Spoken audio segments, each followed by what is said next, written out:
Hello, everybody. Welcome to episode 30. Sheesh. Of Gaming Related's The Final Pages. Welcome back. I hope you had a fantastic holiday week last week. We missed you, although we hung out with most of you in the studio, which was super cool. Before we get started and say hi to the players, I did want to give everyone an update. I'm going to be packing and shipping all of that, all the winners pieces this weekend, and I'll get you all the info for that. That way you can know when to expect it. But that was hella fun, and we're gonna be doing that again really, really soon. But yeah, thanks for hanging out, and let's get into some D&D. So I'm gonna go over to our windows. Hi, players. How we doing? Hi. Hello. Oh.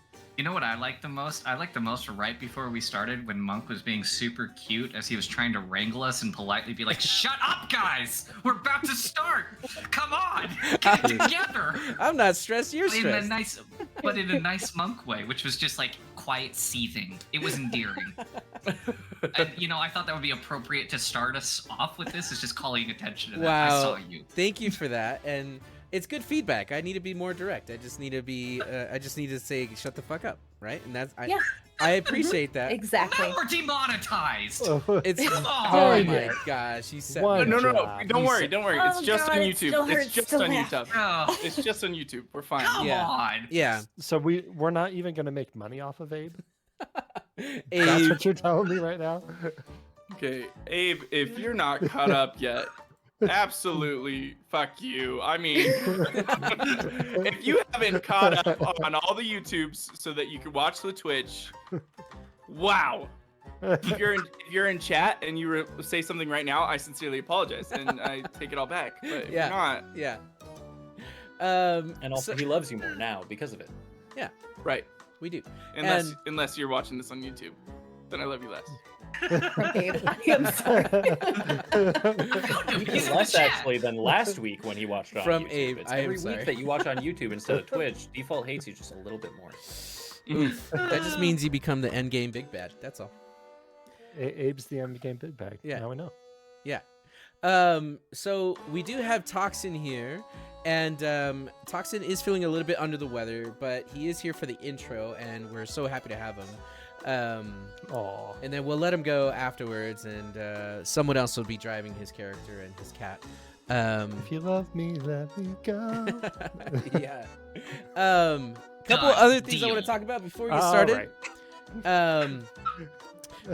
We have a couple big things going on. We're going to talk about it at the beginning of the stream, and then we'll mention it again before we go. But one is Toxin is going to be streaming on Gaming Related coming up soon. We're going to choose a date, but if you ever see Gaming Related with Toxin's beautiful face on there, he has been playing 7 Days to Die. And he might be bringing in Soren and other players who think that game is cool, and that's going to be fun. and I might bring Monk, who thinks the game isn't cool and isn't for him, and he I'd will rather scream play like Among a little Us. girl. Maybe. Also, I, Junior Monk, have also launched my own channel. It's called Junior Monk on Twitch. I think my first stream will probably be this weekend on Saturday night. More details coming in the Discord, but I think that might be fun. I just want to play some games that are like first-person shooters and other scary games that might not fit with this theme, but check me out later. And then Leon. Out in chat for Monk's channel, please. Yeah, Yeah. please. And so, sorry, you're going to play first-person shooters that are also scary, Well, but like, not 7 days. no, not scary first-person shooters. No, Fun. scary. First-person shooters and scary games, not Oh. first-person shooter Thank scary you. games. Thank you. Got you. I'm with you. And then And, Leon. Oh, sorry. Oh, sorry. Real quick on the 7 Days to Die thing. It is not going to be what has been occurring on my channel. On my channel, I'm just playing and hanging out. I'm going to be. I mentioned this a little bit to Leon, just barely, but just for the world to know. The plan is that there will be a storyline and an end goal and an arc with the 7 Days to Die. Oh. So it will feel. Okay, I'm in. Yeah, it's gonna be a bit more than just playing the game. If we're role playing, I'm in. I'm not against role playing. Yeah. Okay. But anyways, just something to talk about. I got to talk to a few people that have shown interest and want to do it, but there's going to be more than just the game. Right on. Right on. And then last but not least, Leon, what do you have going on tomorrow? Hey, everybody. So tomorrow at 5 p.m. PST, it is the first annual Spanksgiving, which is hopefully an annual charity event that I will be running every year. So tomorrow, tune in at my channel, _, to see not myself, but me. And if you're familiar with Teddy BRB, we'll be hosting the event, and we'll have a bunch of streamers from the community brawling it out in party animals. Each team has chosen a charity. Nice. The winner's charity gets all the proceeds from the stream. And if you tune in, if you like the game, you might have a chance to play and give a second chance to any of the charities that lost. So Deal. I'm very excited. Love it. Good. Without further ado, let's get a ready check, players. Let's do this thing. Are we ready? I've never been more ready in my entire life. Okay. The letter E, but it is the color red. Let's That find is out. me. A Scarlet E. I just couldn't be ready. I don't know if I'll ever be ready. Oh, that's I true. mean, what is it to be ready? Yeah, let's pontificate. I've never felt less prepared. First, let's find out what happened. Previously on the final pages. Cats, cradles, and silver spoons have nothing on this family reunion.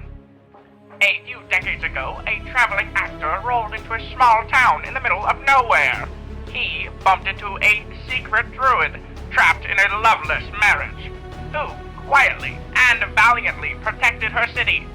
The attraction was instant, intensified only by its forbidden nature. Neither of them had the strength to stop what happened next. Their union was the only magic found for miles in the sprawling arcane wasteland that was Brittle Hollow. But yet, they were too different for their love to succeed. He flitted from place to place like a song on the wind, while her roots dug too deep.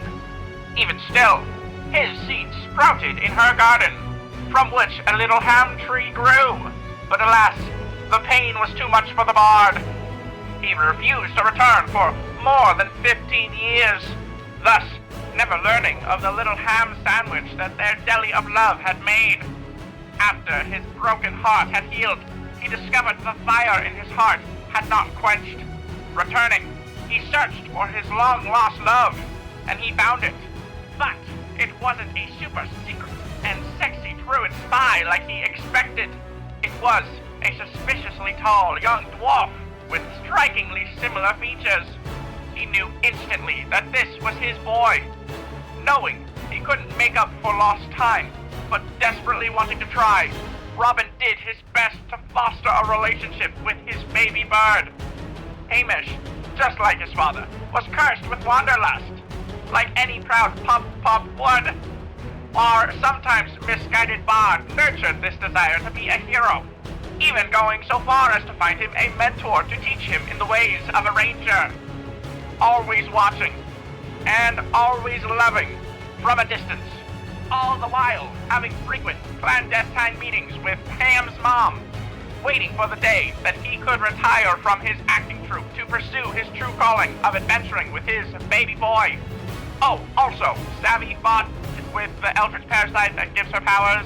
Camille had a reunion with some of his father's old war buddies, and Mercy might be some kind of royalty. Anyway, back to the show. We're back. What? What was that intro? Oh, that was really good, right? What in the world? Holy crap! You've That been just happened. shipping my mom on the side for years. All those times you came over to the house and you just wanted to say hi. All when my dad was suspiciously gone. Toxin was not gonna play tonight. Toxin was like, "Hey, I gotta tap out." And I was like, or what if you just take up for like the first 10 minutes? Dude, I'll be 100% honest. I totally forgot how the last session ended. like I knew, but I totally forgot. Yeah. Oh, I did. I low key did too. Honestly. Oh my No. gosh. But now you remember what an effective Oh, recap. I The whole session came back, remember. didn't it? I How great was remember that? so vividly. Great job, narrator. You know, honestly, that was well done. That Well done, narrator Gave, needs a gave raise. equal parts to every part of the session last week. I can just Or 2 weeks ago. see him juggling balls for inspiration in the bedroom. Just terrible. Yeah. We not doing phrasing? What is this, pottery night? Guess we're not. Cool. All right. With that, Default, I hope you feel better. Thank you for powering it with us for the intro. You're free to stay as long as you want. Yeah, Default, you're free to stay as long as you want. As long as you want. Wait, hold on. It's up to you, Default Toxin. Whatever you feel like doing, Yeah. we'll do it. I can't get rid of my dad. Well, he can stay. no, okay. I meant you as a player. Oh. If you wanna hop Yeah. off, you can. No. I'm definitely going out for milk and cigarettes. That's my job. Okay, I'm offended. Like father, like son. See, the cycle continues. Be better than me. Be better. I learned it from you, Dad. From you. My boy's just like me, and I hate him for it. I thought we were gonna have a nice cats in the cradle moment here. Have you listened to that song recently? That's how it ends. His son grows up to be just like him. Yeah, and he hates it. Yeah. He calls him and Nice. says, "Hey, do you want to hang out?" And he says, "Sorry, work's been tough. And the kids have a flu, but it's really been nice talking to you. Maybe sometime we'll get together then, Dad." And then he goes, And all these "My fucking son's- cats won't get out of my cradle. Like I just had this kid, they're not leaving him alone. Little ball I've never heard man the on the song. moon. Have you never? No, I have. I have. No. It's just, I just wanted to feel included. I don't know when Yeah. we're gonna get there. And hello, Boot, So- by the way. And hello, Mopsy. It's so good to see you. And everyone. So else. this is all just a prolonged introduction to Yeah. announce gaming related Harry Chaplin podcast dedicated to purely all the songs written by Harry Chaplin, including Cats in the Cradle. Nice. It's about time. We've been cooking on this for a while. Yeah, we let it cook. that was part of the plan since 30 the beginning, episodes. since before Since the session beginning. 1. We Yeah. were just Took trying to build 30 up to it. episodes for us to Yeah. get We there. needed material, though. I mean, Wait. to be honest. We needed this moment. Now we're there. Yeah. But yeah, I'm gonna That duck was off. what Dodina said to Robin.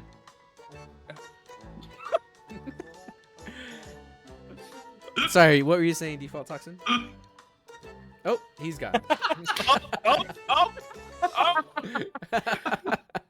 Amazing. All right. He just completely destroyed the stream. All right. So, with that, if you guys can just chat for a minute, I'm going to rearrange the windows. Hey, now that I'm gonna come in here and ruin it again. Oh my gosh. I'm fixing him. I'm getting off. Also, what Dodina said to Robin.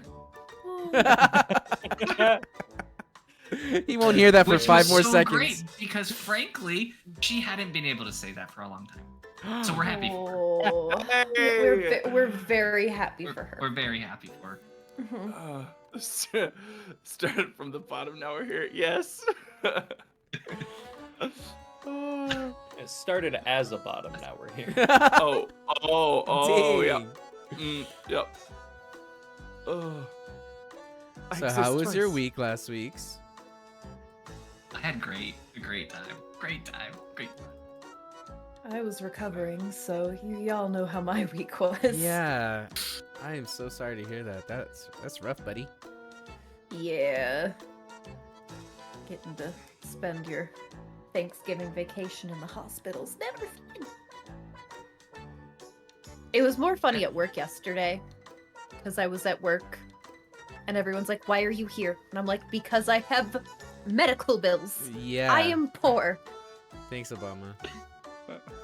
Right? All right, I think we fixed the windows. Let's check this wall.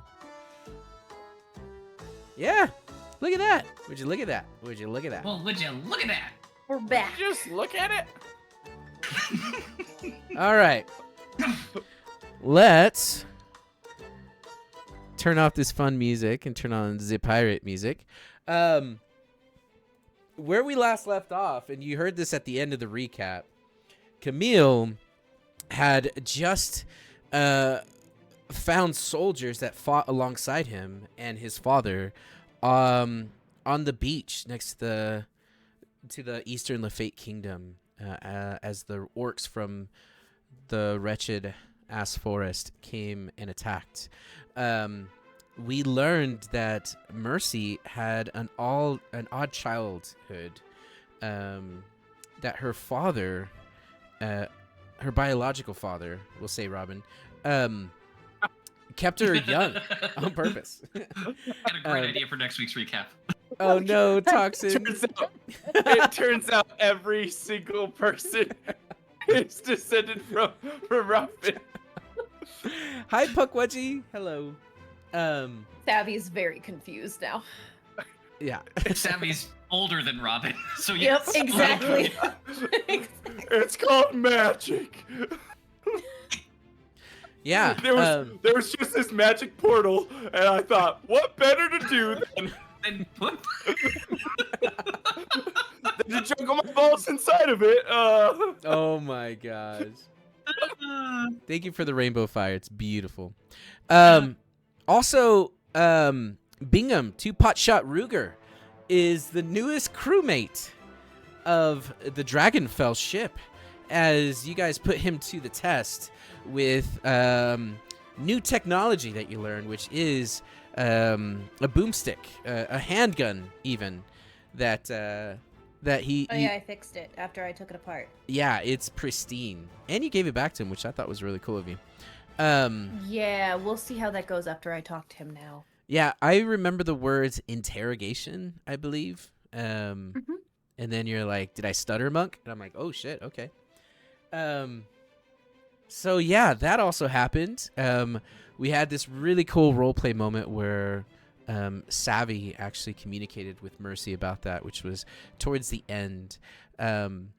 So you sent the ship on its way, and you now have a few of the survivors, the soldiers who were captured with you. Your crew continues to get bigger and bigger. And you continue heading northwest to the city of Winland in the tundra. And that's where we begin our session this evening. So, what would you all like to do or say? I'd like to go to. Do we have somebody in like the crow's nest or like on lookout or something like that? Yeah, pretty much all the Genasi are up there, that are just keeping an eye out for you. And for now, the day is and the ocean is clear. I climb up to him and I go, hey, any of those double-breasted penguins or labradoodle ships on the horizon? No, Robin. Nothing yet. Nothing Okay, yet. well, if you see any of them, we should probably do like some middle school play ground justice. Sure. You know, here we go. And he tries his best to look intimidating, almost falls off the crow's nest. Oh, I'm definitely not supposed to be here. Okay, goodbye. No, you're And I hanging climb onto the down. chains that hold up the blimp above. There is no crow's nest here. There is a balcony that circles the blimp above you, but you have to climb the chains to get up there. They look away for a second, and I go, oh, and I'm hanging by my feet, and I do it on purpose. And I'm like, I'm just kidding, I'm fine. And I very lively climb down. Oh man, you get down, and the rest of the Genasi are like, steady. It's kind of our thing. Robin, yours is juggling balls. I'm upside down juggling right damn. now, hanging from the chains. Oh my gosh, I that's can do two things. roll a performance roll for us, please. Oh, hell yeah. I don't think he's very good at those, though. luck. Hold on. Where's my character sheet? Also, hello, Meme. Hello, Puff. Oh, shit, speak. Okay, I found my character sheet. Nobody panic. I was not concerned. Performance.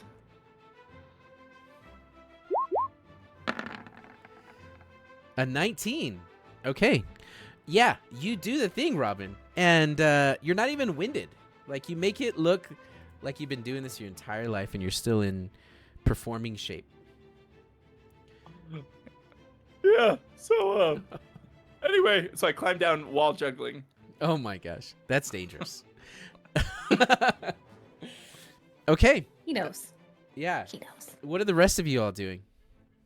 Do we have like a crow's nest or a balcony or something like that? So you can climb up off the front of the ship where you'll see the cage that protects the orb. There's kind of a platform up there to see off the front. But other than that, you would have to either climb up the back where the fan is, the propellers, or climb the chains.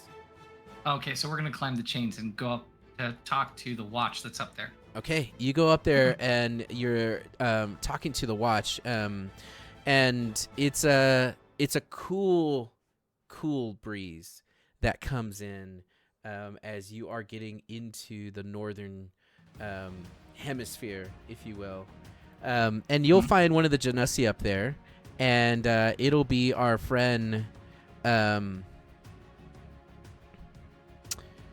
I'm trying to think if Udi died. It'll be Udi, the Incredible. And she says, Captain? Udi, as we make our way north, I can't help but look out over the vast expanse. Have we seen any vessels flying the flag of the double-breasted penguins or the labradoodles, perchance? No, Captain. As a matter of fact, we haven't seen another ship since the previous one, the last one. That would strike you as odd, would it not? If there is a city that is isolated, one would imagine that they would rely on trade. Supplies, even. The nearer we get, keep an eye out. I imagine that they're being supplied in some way. And I think we need to stretch our legs a little bit, don't you? If I'm honest, Captain, I have never been more eager to get off of this ship. I've pretty much lived on it for the last year. So yes, I am not only excited to stretch my legs, but also to meet new people, new faces. I too would like to meet you as we relieve them of their cargo. Hi, Keep an Captain. eye out. She gives you a nod. You see, she kind of feels bolstered from the conversation. An opportunity to see new people. And you guys continue to travel. The next day, unless there's anything else you want to do, goes by fairly smoothly. I need to go find Tubok. Okay, so you'll Well, find. I tell someone else to tell Tubok to come to my laboratory. Oh, beautiful. Okay. I'm there in spirit. Oh my gosh. Okay, someone please come with me because I don't want to be down there by myself. Oh, sure, I'll come with you. Does that make you feel better? No, never mind.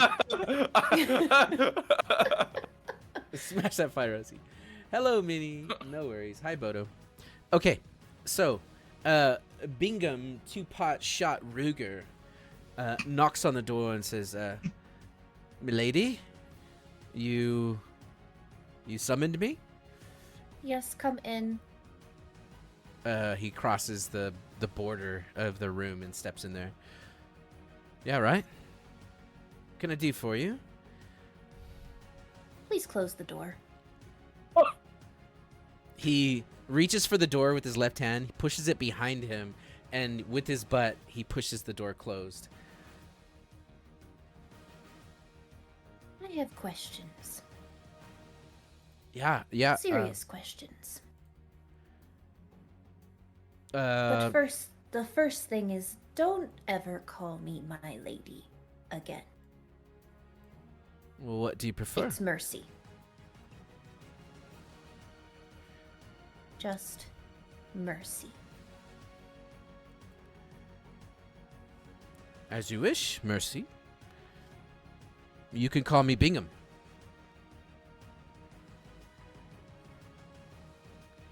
I need to know how you came across the information to whom I am. Yeah. Well, you're a legend. You're known amongst... How am I a legend? I worked very hard to make sure I did not keep an appearance as to what I used to look like. I dye my hair, I cut it all off, and I dress in a way that does not look feminine. So explain to me how an appearance of what I should, that of a doll, to what I am now, is now known as the same person. Right. Well, your family and your father have been looking for you for a very long time. There's a bounty. It wasn't until someone of the Frost Roses leaked the information that this doll, this living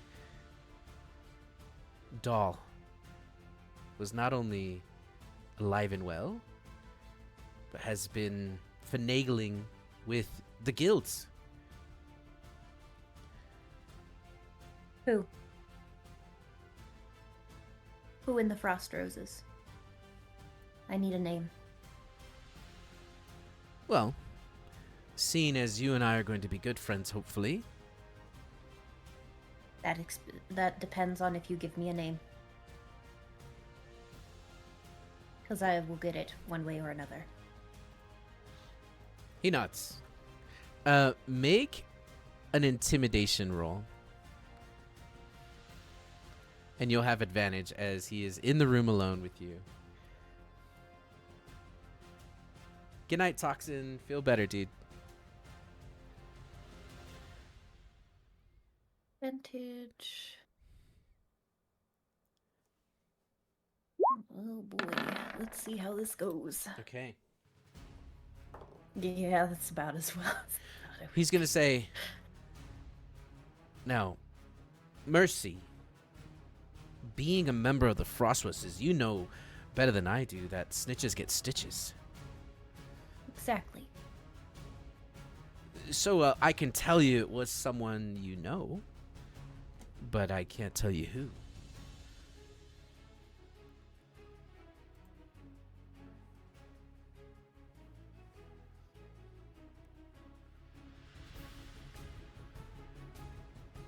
But I will tell you this.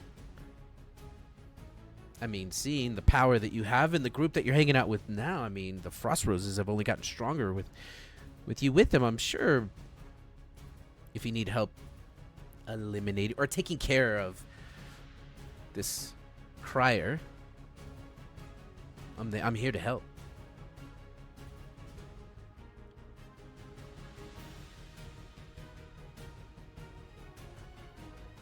You said that there was a bounty. Did they say how much? There was a bounty for about 5 years, and it started off at a case full of gold.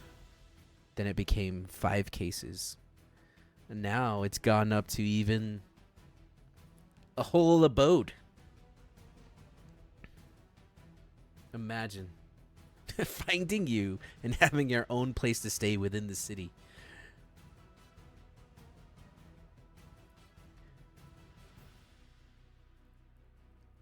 Not that that's something that I would want. I mean, the seas are open to me and, well, my previous crew.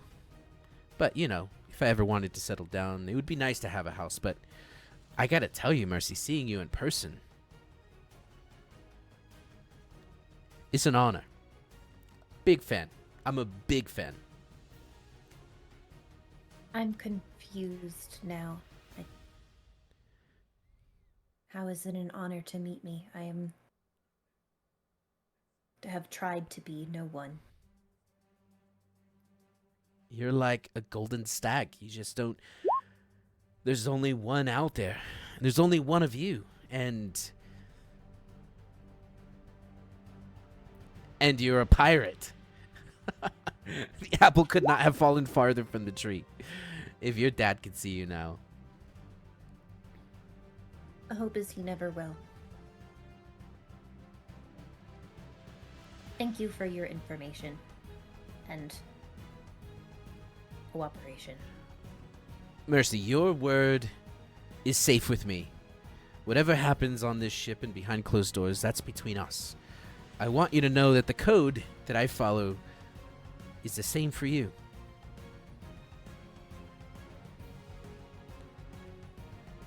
He opens the door behind him without shaking his eyes off of you, steps through the doorway and closes the door quickly, and makes his way back up to the deck.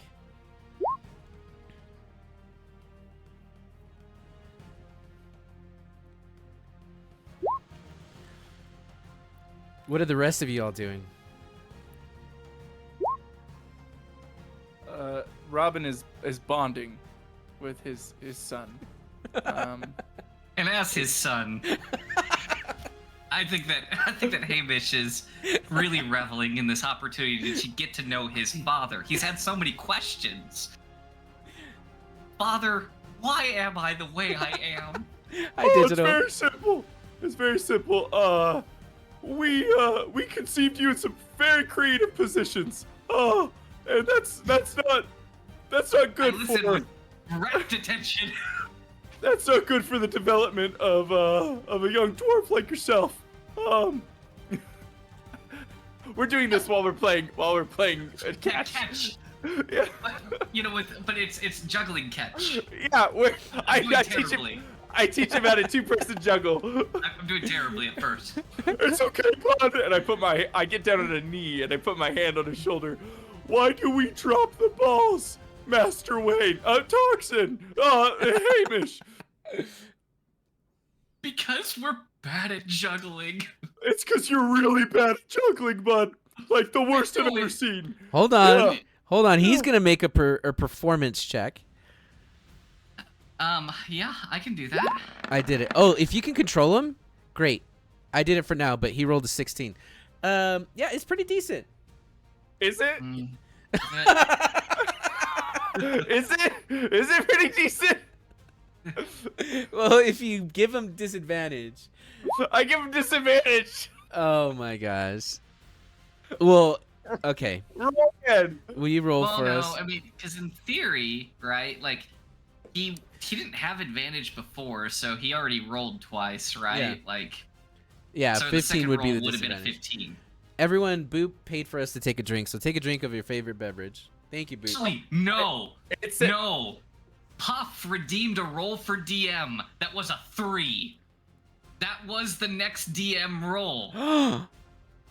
Okay. That is true. Yes. That is and also, true. the wording says Okay. you magically distract. The triggering creature must re-roll the d20 and Okay. use the lower roll. Save your not silvery- disadvantage. Save your silvery barbs. It's a 3. One would argue that the 15, though, would represent the second roll because it hadn't technically been rolled the first time.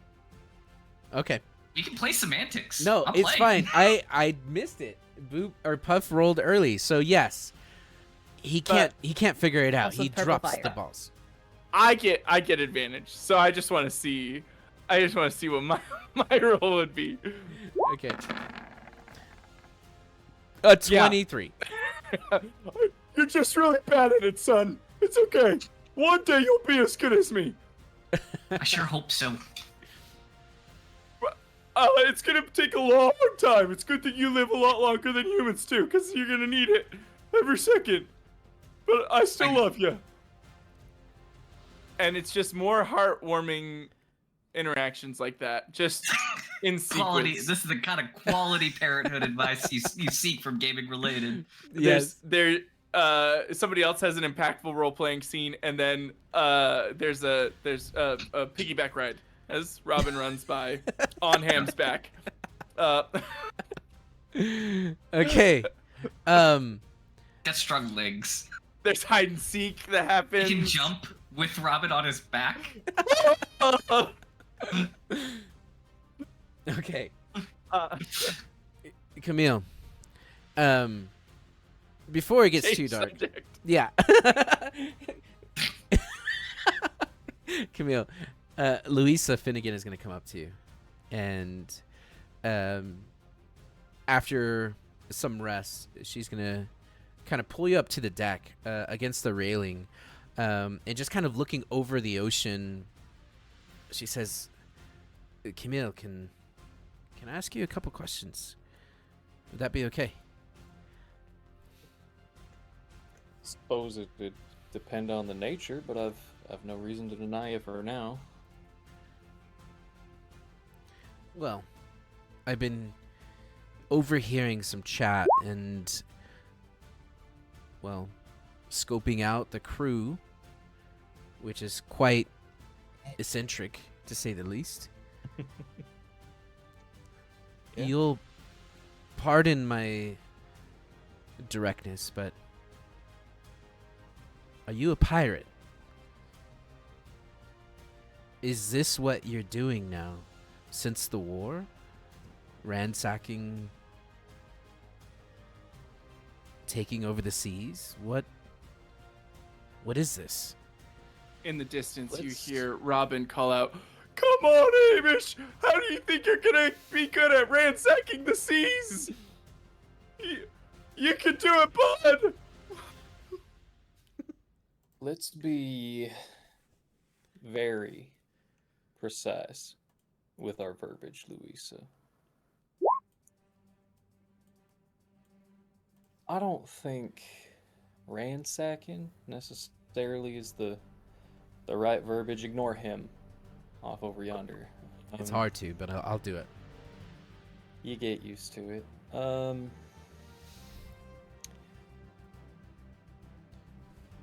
And not since the war. I've been doing a lot since the war, and the ship is, all things considered, relatively new. I've been saving people, killing things what need killing. Now, I suppose technically we did just ransack a ship that didn't have any business with us, so I guess you could call me a pirate now, but are you gonna tell me that taking them down, freeing you guys, was that wrong? No, I think it was luck. I think it was the gods that put you in front of us. You found us. I mean, what are the chances a drop in the middle of the ocean that not only were we saved by flying pirates, but by you? Just trying to get clarification on what happens next. Camille thinking back to all of the preparation that Savvy and Robin did to specifically target a ship belonging to that family. Just Cue the montage. yeah, look. Morning manure number 6, come on!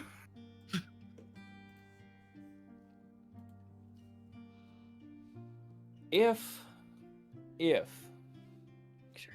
the divine had any hand in us finding you, it was Tapas, very specifically.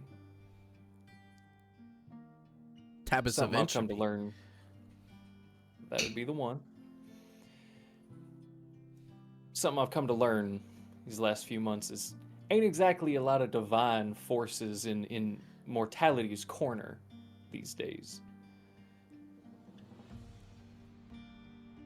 You can call us pirates, sure. That's what the captain would have you say. I prefer. What's that word? What's that word? It's not mercenary. I'm blanking on it. Privateer. Thank you, Robin. I pop up right behind your shoulder. I've been in this barrel for a while. Ham and I are playing hide and seek. Where is he? Oh, shh, don't tell. And I Does get back anybody in the see barrel. my dad? Tell him I went the other way. Tell him I went that way. Hamish, you Hey, picked he the went, wrong day, bro. I think he went below decks. I think he went below decks. Come on, Sil. Thanks, bud. Steel's like, okay, we go wherever you want, we. Luisa, the point is, you don't have anything to fear from the people aboard right now. I was concerned when we started the privateering, but I have it word to gods, to sword, to heart, whatever it is you need to build faith upon to trust her word. Captain says we're only going after folks what deserve it. And I trust her.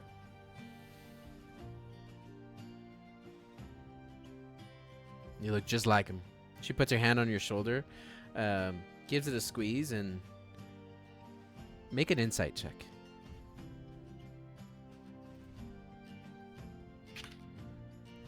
I'm great at those. Tell the world what you got. I got a 17. You see that she is looking at you like she's looking at a ghost. She squeezes where your shoulder was ripped open, and feeling purchase of skin and bone, almost like a doctor doing a physical on your muscle up there. She takes her hand off and says, okay, well, it's good seeing you again. I guess I'll go back to my quarters. As she sort of walks off, from behind me, I grab her hand and I turn just over my shoulder to face her and I say, Luisa, I am whole. I am fine. But you're going to see some shit you're not going to like. What do you mean?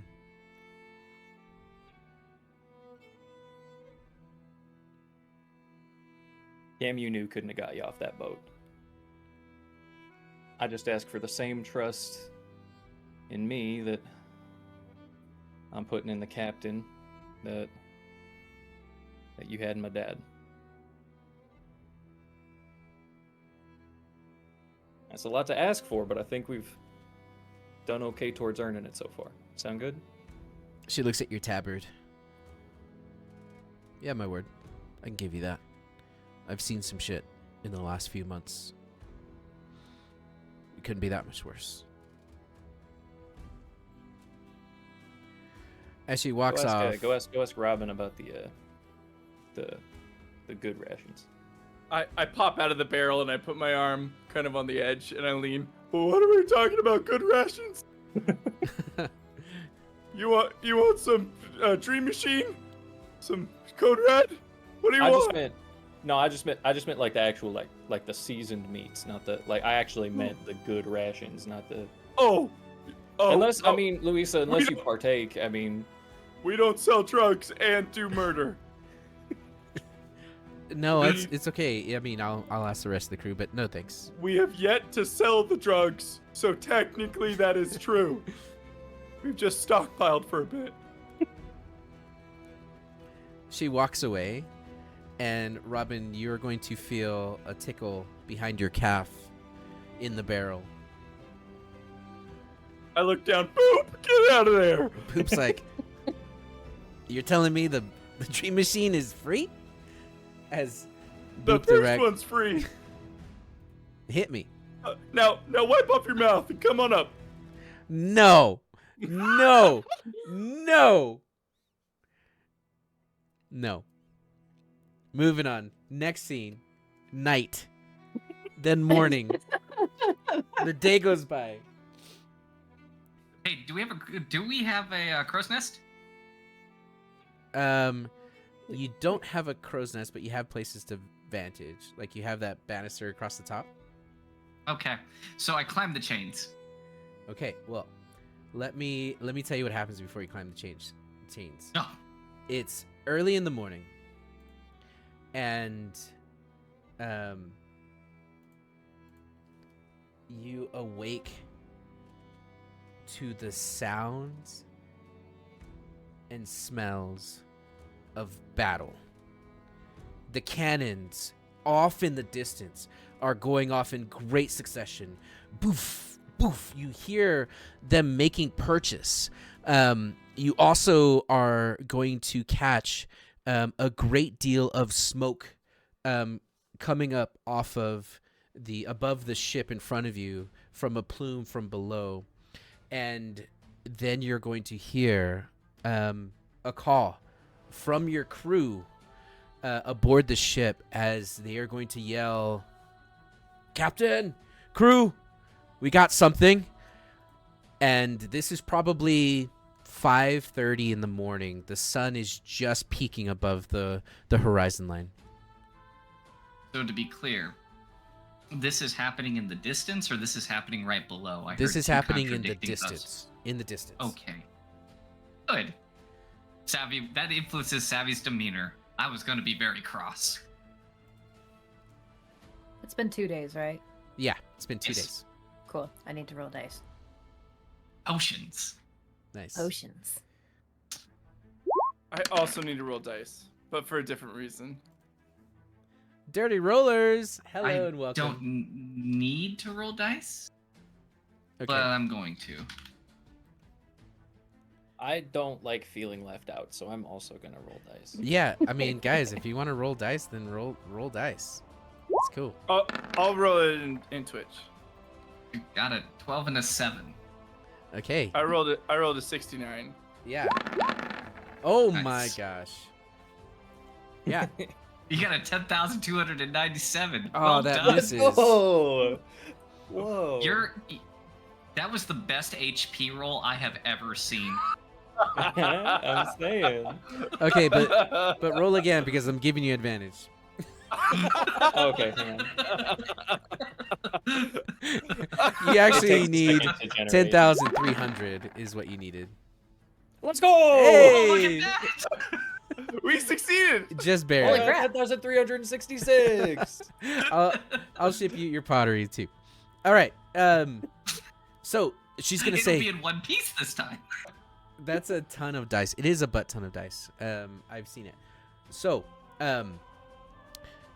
she's gonna call down to you. She's gonna say, "Captain, 2 ships battling just off the horizon. We're probably less than a mile out now." And their flags? Can't see from here. I can only see the color. One of them does sell white and black, though.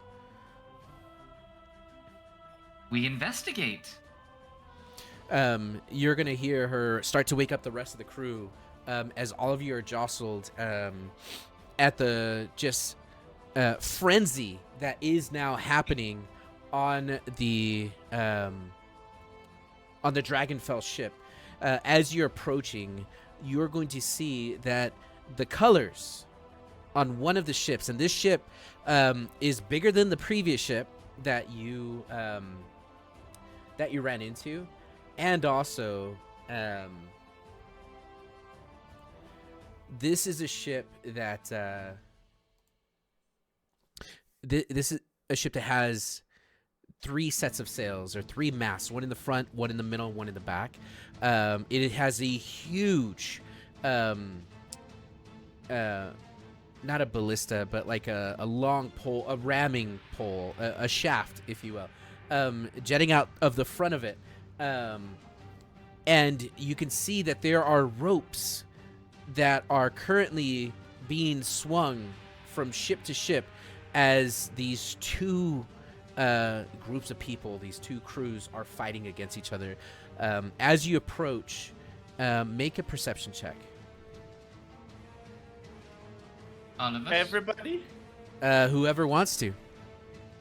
Oh, hell yeah.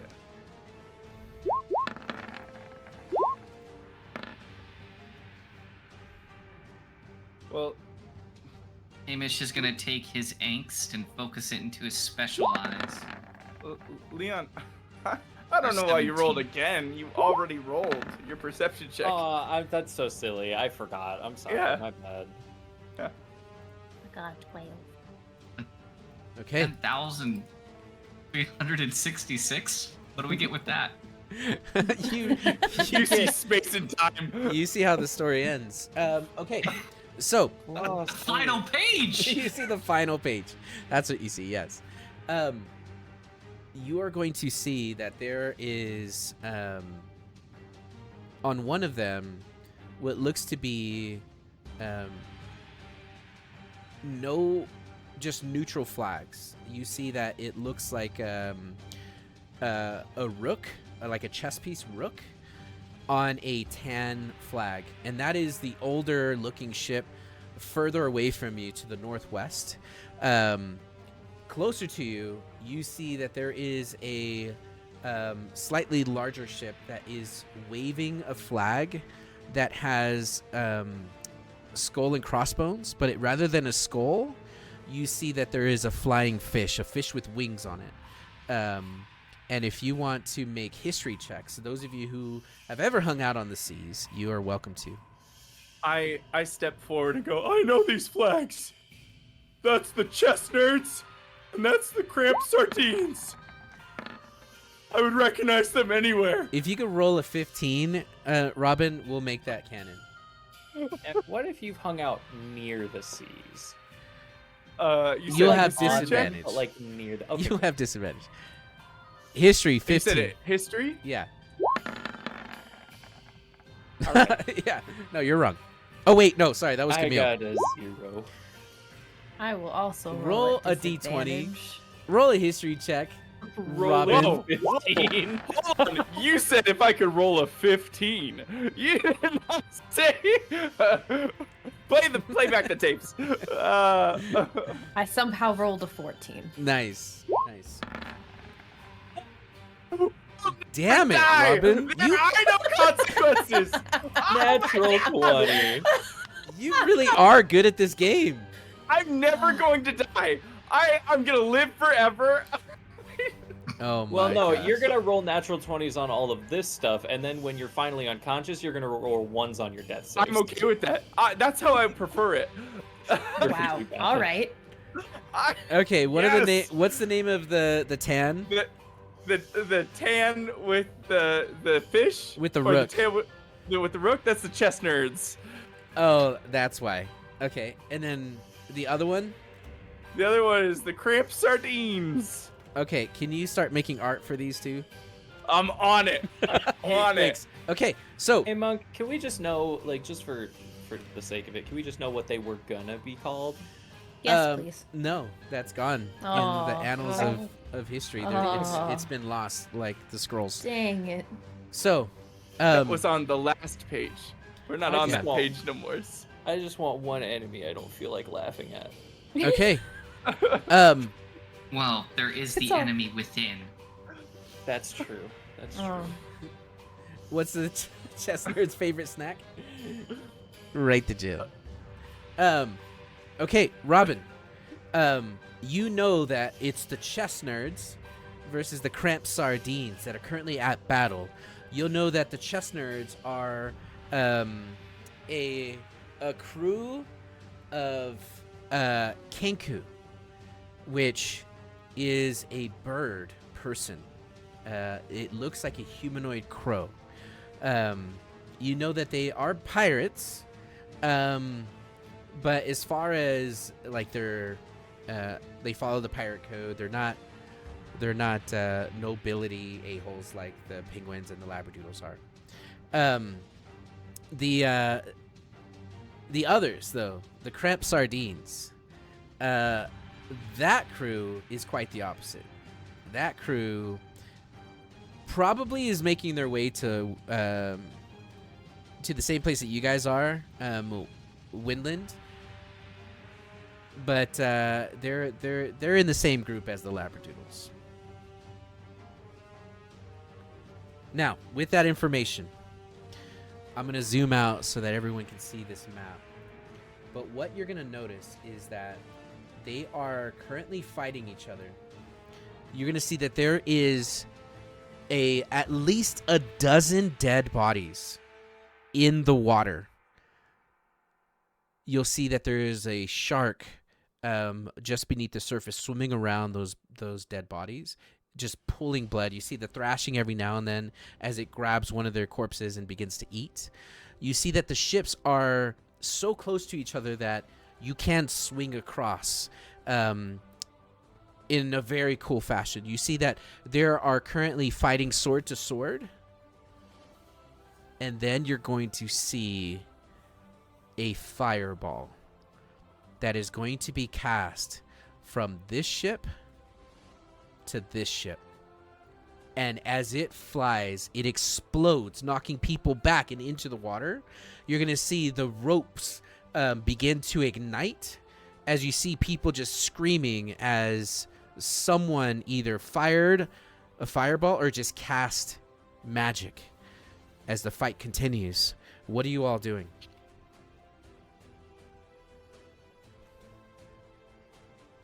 Discussing.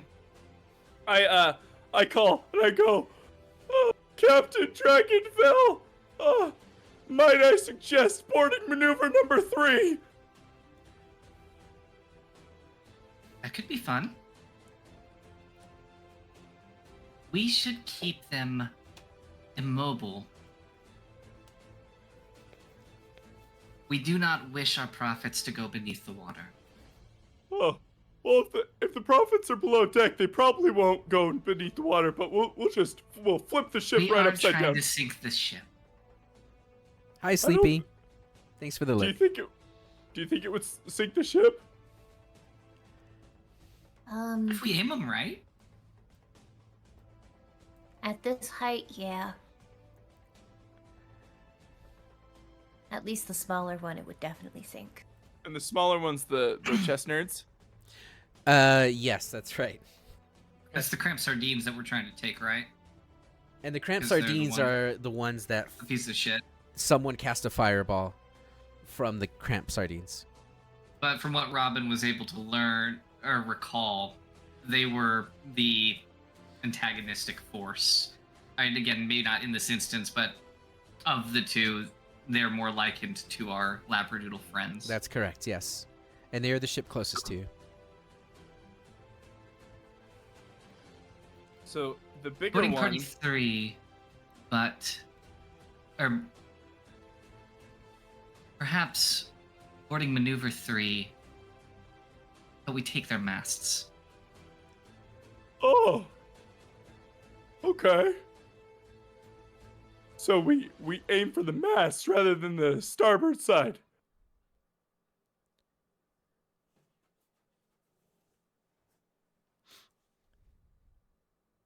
Otherwise, how do we know what's on board? I was thinking we go through the bottom of the ship. Sure. But well, let's go for the masts. All right. All right. And I call to boarding team number 4. Grab the trees. And they're gonna start to roll out potted saplings. Okay. Roses is going to say, yes, this is what I've been waiting for. Yes. Dirty Rollers, thank you for the sub. Happy 2 months. Man, you guys are awesome. I appreciate you. Thank you.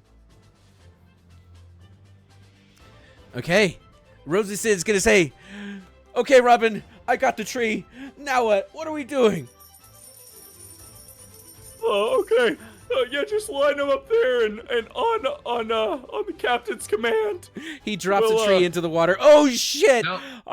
I'm so sorry. Hey, I walk up. I put my my hands on either side of his face. I'm not mad. I'm extremely disappointed. I'll go get it. I'll go get it. No, don't. Just go sit down and think about what you did. Wait.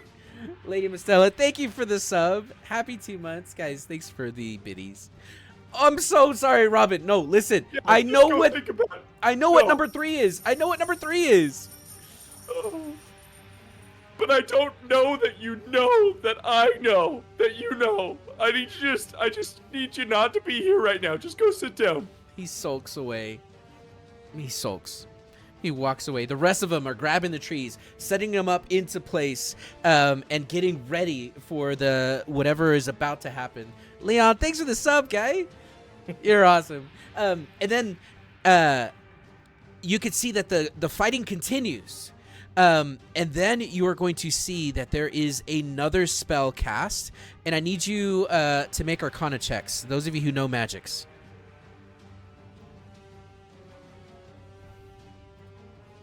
No is such a broad term. I don't know shit. Not my field.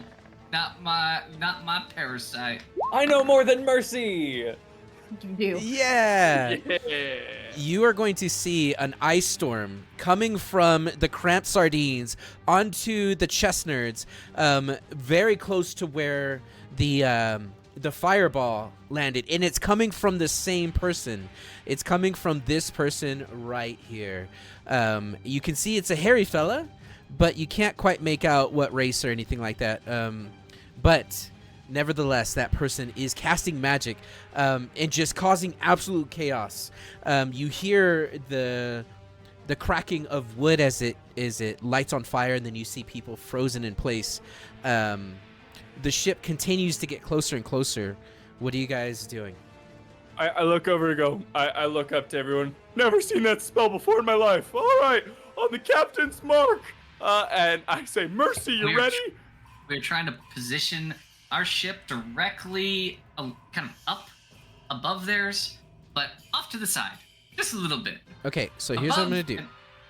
I'm going to try without failing. Thank you for the biddies. I'm going to move the ship, and you tell me where you want to put it. Right there.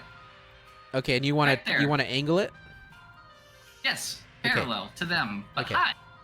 Okay, got it. So you are now above. This part's hard. Okay, continue while I do this. What else are you guys doing? I'm ready. So Mercy and I are gonna prepare some spells, waiting for the captain's order. So Okay. we're only doing one tree, correct? Because I can only hold concentration on enlarge. On They're gonna drop all 5 of them. You're gonna focus on the one that's right over the mainsail, Got it.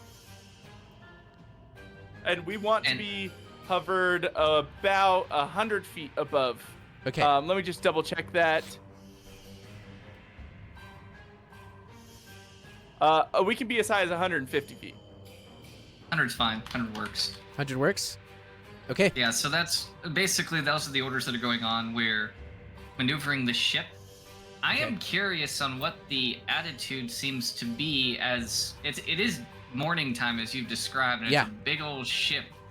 So it's not like I imagine this is the dead of night and we've snuck up on them. Exactly. Probably have seen us, right? Yeah. So they didn't see the first tree that fell because they're too busy getting iced and burned. Plus, everyone's having knife fights and rapier fights. Oh my gosh, Lady Mistella, are those golden butt cheek coins? And I'm distracted. There is a group on the cramped sardine ship that do stop, and you see that they both stop, both crew, to look up at this ship that is approaching from this guy that has that has turned, and they understand what firing positions are. They see the cannons out. So yes, they have seen you, and we don't have to roll initiative yet because you all can initiate this fight as you please. From your current range, rather. So I have, yeah, I don't need any components or anything like that. I just got it all ready, and I give a nod to the captain. On your mark. So Savvy will line up on the side of the ship and kind of watch as they near, and when the ship effectively reaches about here, parallel to the ship, I see you measuring shit. See that. Okay. Fucking play around, see what happens. We'll do this. Okay. We're gonna keep on going. We pursue the course. Okay. But Savvy is just gonna be watching, and as we are pulling up again the. You're familiar with this concept, although others may not be. I'm fond of kill lines, which is to say, a scenario or a scene wherein, when a line is crossed, action is taken, and that line. Oh my gosh, I remember I this. would say is right about here. I'm traumatized. That's where we want the ship. So it's going to continue to move Okay. until it is at that second line, the longer one. Okay. And again, they're 100 feet up. Yep. And basically about at that line. And when that happens, that is when, if nothing else happens before then, Savvy will give her signal. Okay. At this point, being this close, I do need you all to roll initiative. I sent you the art for the chest nerds. I'm working on the cramp sardines. You said it was a flying fish, right? It is a flying fish, yes. Okay, I'm on it. Thank you. I will get to it. Have you Okay. looked at it yet? Do you like it? I haven't seen it yet, but I am going to love it because you have not missed. I don't miss. All right, so who do we have here? I got to roll for the sardines. Nice. Ooh. Oh. Camille. That's okay. I don't really have a hand in the beginning stages of this anyway. That's fair. And then I'm going to roll Flying fish. for the flying fish, Cramp sardines. the cramp sardines. Great name, by the way. Yeah, did yourself. Yeah, thanks. And the chest nerds. And the chest nerds, yep. Okay. Has everyone rolled? In my head, these are more the street names that Robin has arbitrarily assigned to them, and Camille knows like houses associated with these things. Yeah. In my this head, is- that's kind of how that plays out. Guys, look This at this is cool... actually the telling of this campaign is actually in the far future. Robin telling it to Ham's children, i.e., his grandchildren, and so it's just some names are replaced just with kind of how he remembers them. Kind of like the Halloween one shot. He's just playing with toys right now. He's in the bathtub. Hey, did you say that the cramp sardines were on a blue flag? Sure. Oh, I don't It care. was what? It was white and black. White and black. Yeah. Yeah. Okay. Okay. So, the ship moves forward, and as it does, you are going to see that the mage, or the person casting magic rather, turns and puts both hands up into the air and starts making waving motions. As he looks up, you see that he, the kinku bird next to him, continues to fight him, as he's looking at you all, and he's charging up his fireball. What are you guys doing? Well, Ham's first in initiative, and he puts an arrow in between his fucking eyes. That's what he does. Okay, so I'm gonna move this line, and I'm gonna move the ship just a little bit and put you in place. And then I don't think I can grab the ship again without grabbing the other one, so it's gonna kind of stay here. Okay. Okay. So, yeah, go ahead and do your thing. Ham will not be able to use Hunter's Mark, even though this is technically happening before the shots go off, but I have to respect the order. That's not the reason, though. It's more that we're not in range. I provide that contextually. Okay, Okay, so it's this guy, right? this guy. I asked because it doesn't matter. He has sharpshooter. It's gonna be fine anyways. Okay. So let's shoot him. Let's Okay. shoot him. Let's shoot him. Sharp. I ask because it doesn't matter. Okay. First Ham shot. is- yeah. Ham is distraught. He's looking over his shoulder towards Robin, and as he does, he's like, Robin, let me show you what I can do. Watch what I can do. And he like he gets so happy, and the arrow goes like it's like 50 feet higher than it needs to be. I get down on both knees and I go, that was such a good job, bud. You were aiming for that, right? It was a warning shot off the port bow. Yeah. He fires again. He fires again. This time, a single tear rolls down his eye. This time, not doing a warning shot. This time, he's committed to action. Okay. This For a time, 17. this time it hits. Good job, Hamish.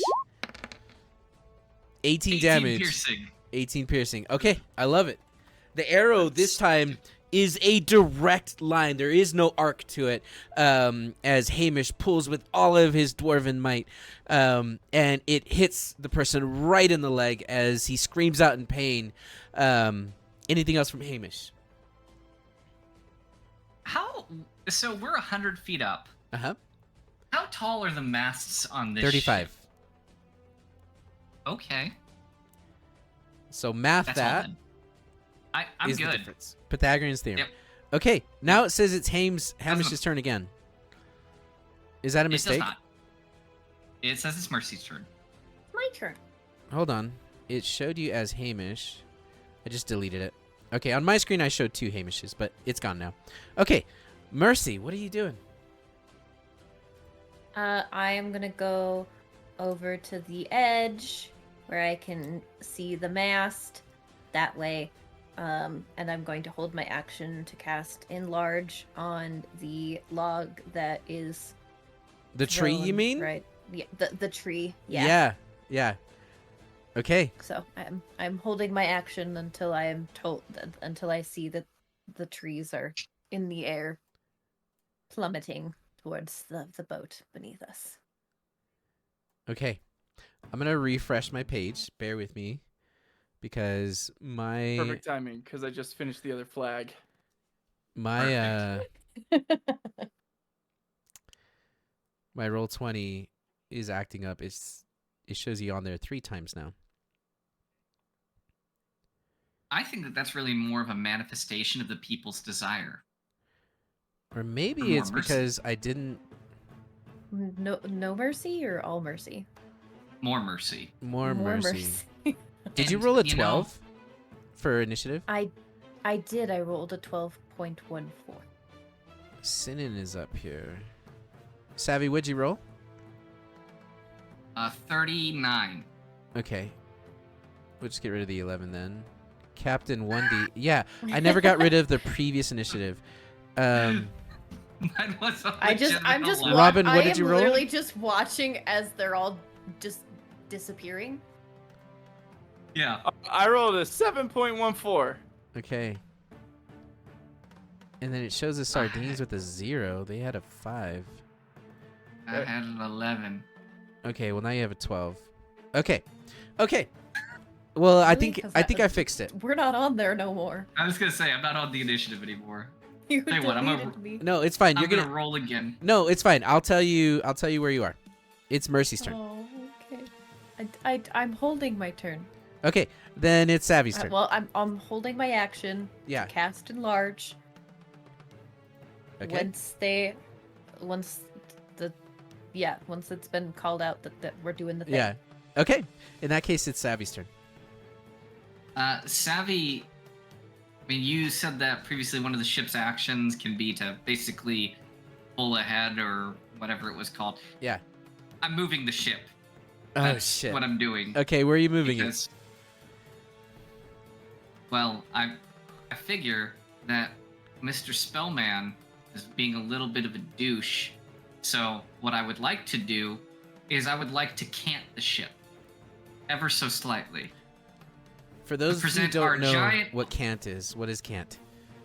Angle it. I want to angle it. You're gonna angle Thieves it. do it. Thieves can't. Got it. Yeah. Okay. I do hand gestures. The whole boat does hand gestures. We're all just doing it If now. you decant it, does it level itself back? No, it drinks. Oh, okay. Okay, so you decant the That's ship, when you decant her. and then what? Decant her.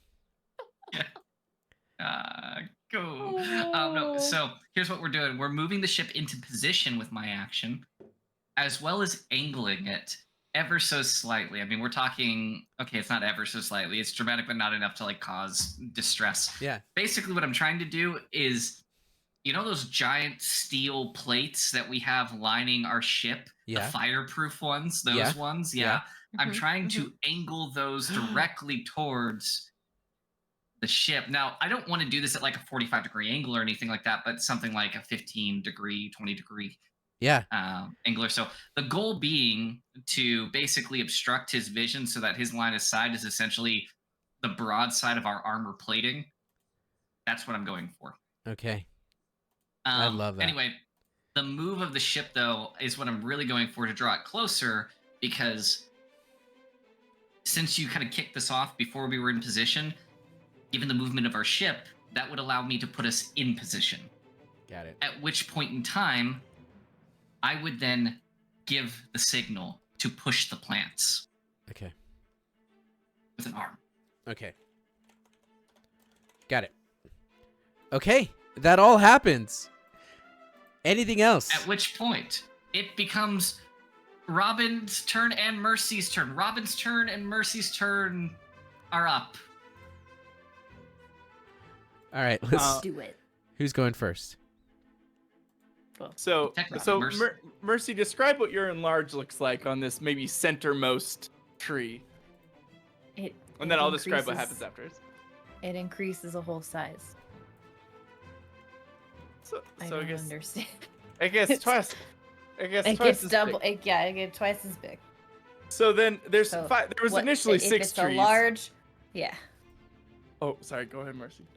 If it's large, it becomes huge. So there was initially 6 trees, and they're like There medium were sized. 6. One of them Exactly. prematurely dropped. Yeah. So now there's 5. So as they tip over, the crab sardines.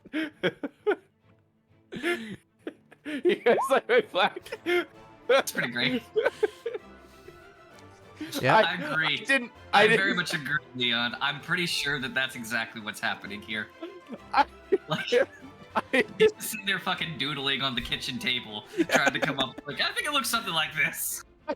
I didn't look up sardines, and then when I tried to type it, when I was gonna send it to Monk, I was like, I spelled sardines wrong, so I crossed it out, and I typed it. Oh my god. It's a serious Oh. fight happening right now. Thomas, give me strength. She does. You're a warlock. Yeah, she does. That is Literally true. more. More. These are the Thomas, two. you have strengthened my body. You need to strengthen my will to live. You're dead. This right? sewer Like, that's fighting, your whole y'all. thing, right? It's sewer fighting. Okay, so the tree is already large. You're gonna make it huge. Uh-huh. Okay. But it's as they're tipping over, so they No, of tip course. over, and they're in these clay pots. It grows, and it bursts out of the clay pot. You might say, Sure. because Dirt falls so in their they're- eyes. It sucks. Yeah, dirt is falling everywhere. The middle one is aimed for all their rigging and their sails and everything. And Robin leans over, and I say, "Oh, Ham, let's do a Titanic!" And I put my hands out, and The I whole go, "I'm ship the is king of the world." Cantered. Yeah. 45 And I'm degrees. on the high end. I'm on the high end. So I Okay. go 45. I said like 15 to 20. 15 to 20. And so you go up. You're like, ah. So Ham's holding my waist, and my hands are out in a T-pose. I wait until the trees are like seconds from colliding with all the rigging and everything like that. Okay. And I am gonna cast plant growth. Wait, they're Uh, already enlarged. You can't plant growth Yep. and enlarge. You can't you double Yes, you tap a can. single tap. No. That's Yes, not you what can. plant growth does. That's not what plant growth does. What are you trying to do? What is this? So all normal plants in a 100-foot radius centered on a point that you can see become thick and overgrown. A creature moving through that area must spend 4 feet of movement, blah, blah, blah, blah. So I'm wanting them to get a little bit bigger, but mostly what I'm wanting to happen is the roots to grow into the sails and the rigging and the everything and bring them Literally with... making the ship difficult terrain. Yeah, I want the roots. Okay. I want the roots to grab on to all this stuff haphazardly as it's falling down. If they get bigger, great. If they get, I don't know, maybe double the size, that'd be super cool. But if they don't, a huge tree just landed on them and it's grabbing on. Five huge trees. One huge tree. One large huge trees. tree. 4 large trees, 1 huge tree. I'm grabbing on. There's They're nothing. Just, Okay. grabbing. Okay. It doesn't specify So size. rather than enriching the land for a year, we're doing this instantaneous. I love it. It's a good use Why of would we magic. enrich the land? An So- island just sprouts here. That's the end game. And in the top of the Island pineapple tree, makers. there's a That's ship. our new group name, the Island Makers. Just call me I Maui. love that idea, actually. We reclaimed the land. Yeah, and Yeah, instead of playing D&D, we've decided to play Minecraft. what what kind of trees are these, by the way?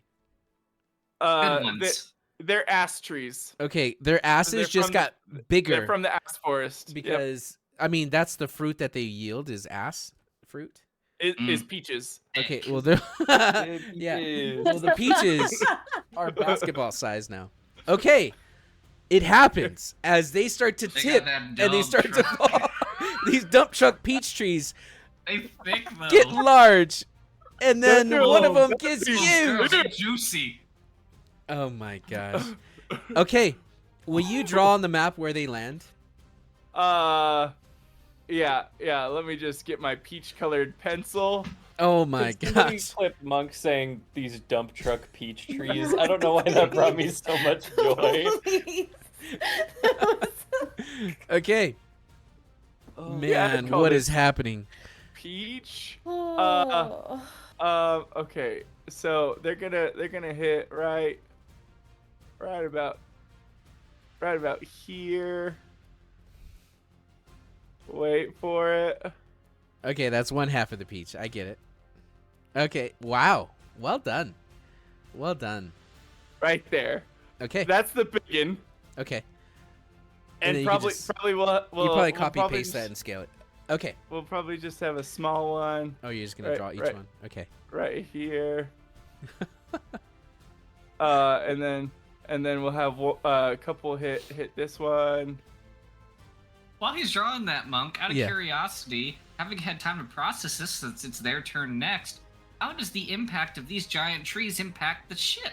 Yeah, it's one of those before before their turn begins, the trees begin falling.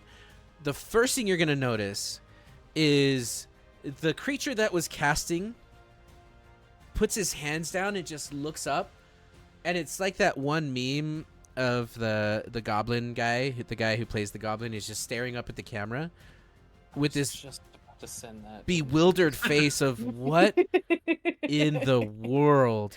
And even though they can cast counterspell, they don't know to do that because I think Counterspell doesn't have enough range. trees are falling from a flying be ship correct. in the sky True. like a big peach pie, and that's amore.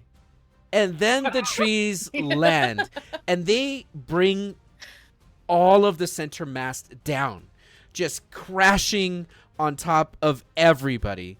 And I'm gonna kill a couple people, and by me, you killed a couple people. You heard it here. Thick dump trucks kill people. You are going. Thick thighs save lives, but thick dump trucks take them. They crush them. You heard it here. The whole front of the This has ship been a PSA. goes up into the air, and I'm gonna roll some dexterity saves for those who are in the ship and those who are on the ship. I I look at it almost about to tip, and I go, look, fat bottom trees make the rocking ship go round. And a hit single is born. Like That fantasy love girls make Titanic It works its The works bow of its the way ship all is- over the land. is up in the air. The Kenku goes flying, but luckily the Kenku has wings. You can't fly. Kanku can't fly. This one can. It's more like Oh. falling with style. Okay, it's falling with style. He's gliding. He's gliding. Yeah, thanks. And he's probably gonna But die. still So before he does, I very just want to much in the show water. him to you all. This is the sound he makes as he goes flying. Woo! That's the sound as he glides and crashes Appropriate. into the the flag or the canopy that is the sail. I feel like this is appropriate. I feel like this is the moment. He gets yeeted. He gets yeeted. Okay. Now, this person failed his deck save, and he now has fallen into this part of the ship. And he is just going to get tumbled around. There's just splinters, and the canopy is the sail has kind of collapsed on him. Even the little dinghy has been broken and splintered. Water is immediately gushing up the grate, and he is going to just kind of get. He's just going to disappear inside of this mess. Now, the rest of the crew on the other ship are. You're going to see the ship is starting to prepare to turn away from this fight. They're like, run away. Yeah, they absolutely are trying to GTFO here. The fighting continues, and yeah, that's pretty much all they're gonna do. Now the nerds, yeah, I like to imagine that the sails come down like somebody being pants. They just ripped off. It's just- think of it more like when like King Kong and Godzilla fight in the middle of the city. That's what the Yeah. peach trees did. They just Yeah. it's like Rampage, man. They just messed things up. They just wrecked it, Ralphed. Would Okay. you say that it? Would you say that it's? Wrecked it, Ralph. Would you say it's incapacitated? Would you say it's no longer maneuverable? Yes, I would say We that. did it! I would say that. Yes. This was number He already 3. said- I wanna he know- already said he wrecked it, Ralph. I don't know how much clearer he could be. Yeah, If guys, this was like right upright, what angle would you say it's at right now? it's at this angle, or in this case, Oh. this angle, Okay. and sinking this way.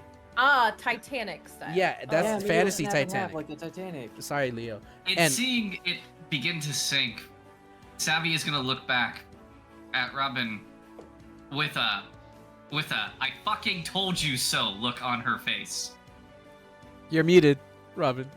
Sorry, I had to cough, so I muted myself. Oh, this isn't an exact science. I did my best. Mercy will release concentration on the large tree so it gets a little bit small. Great, great. That's fantastic. Whiplash back. Please tell me it whiplashes back. No, it's all it's no, it's sinking this ship. Okay, so next time we'll do 4 trees. 5 is too many. Next time we Perhaps- will do no trees. We consider boarding maneuver 3 a failure. But, Your failure. We'll call it Robin's maneuver. But it was Congratulations. boarding maneuver number 3 because 3 sounds like tree. It's my favorite one. And that is why it is yours, and yours it will remain, Robin. Find me another ship. We can make this work. It's gonna sink real slow. We got time. Robin, one of these days we're really gonna want to sink a ship, and you're gonna be honored that it's named after you. Yeah. But we could go get it real quick. Go get all the stuff. In 6 seconds, it was described as Titanicing. Do we have time, DM, to board that ship and do anything on it? Tyler Durder's like, You say the words, Captain. Let it sink. Let it sink. We got this.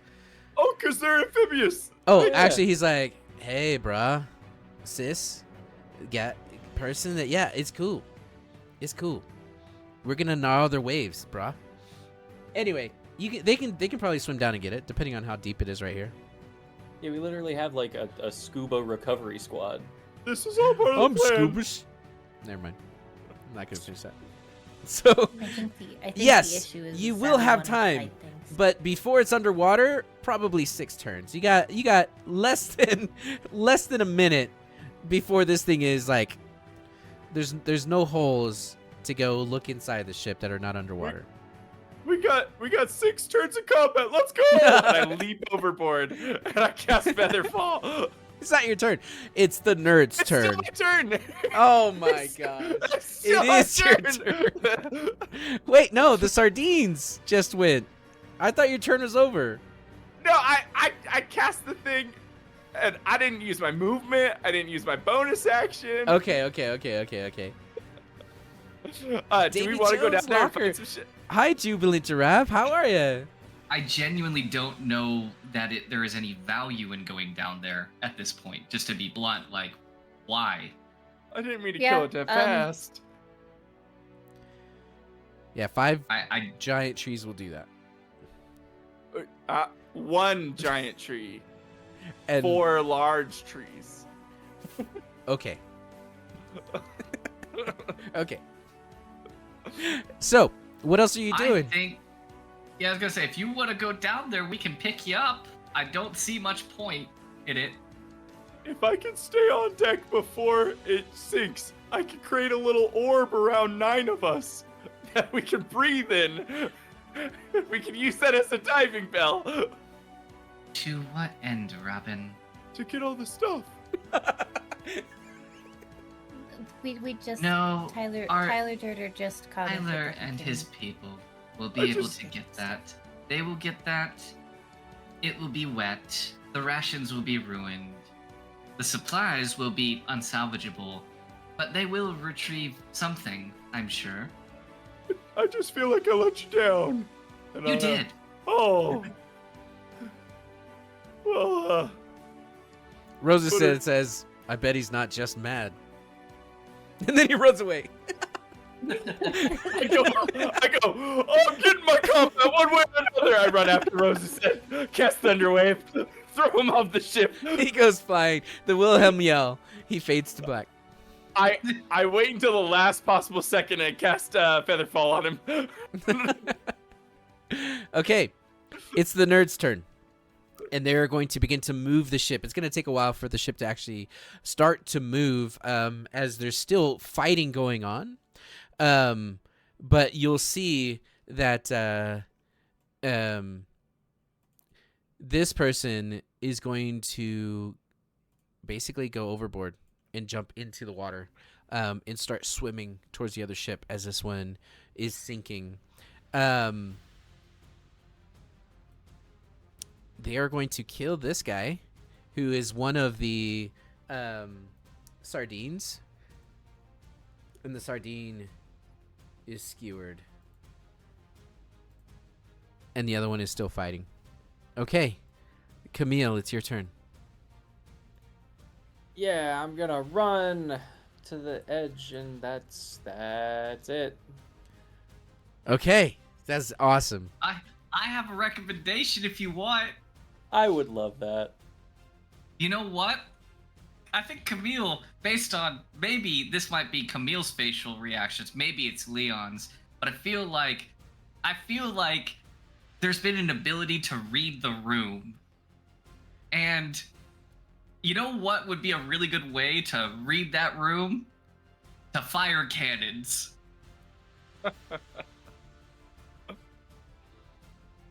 Which are pointed right at the ship, which was the purpose of the canting in the first place.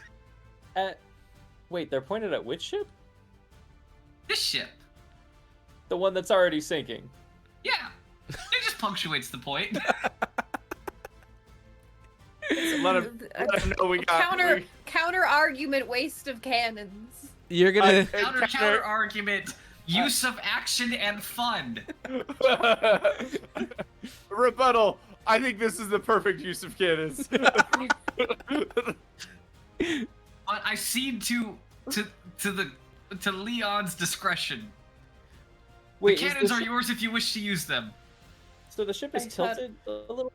Our Yeah. the Dragonfell is tilted at 20 degrees, so the cannons are facing down. You could tilt it more, and fire. You could Can do those we- things. Can we like angle the ship a little bit and fire sure and just could. blast the hell out of the shark? Oh shit! Yes, yes, we could. Why?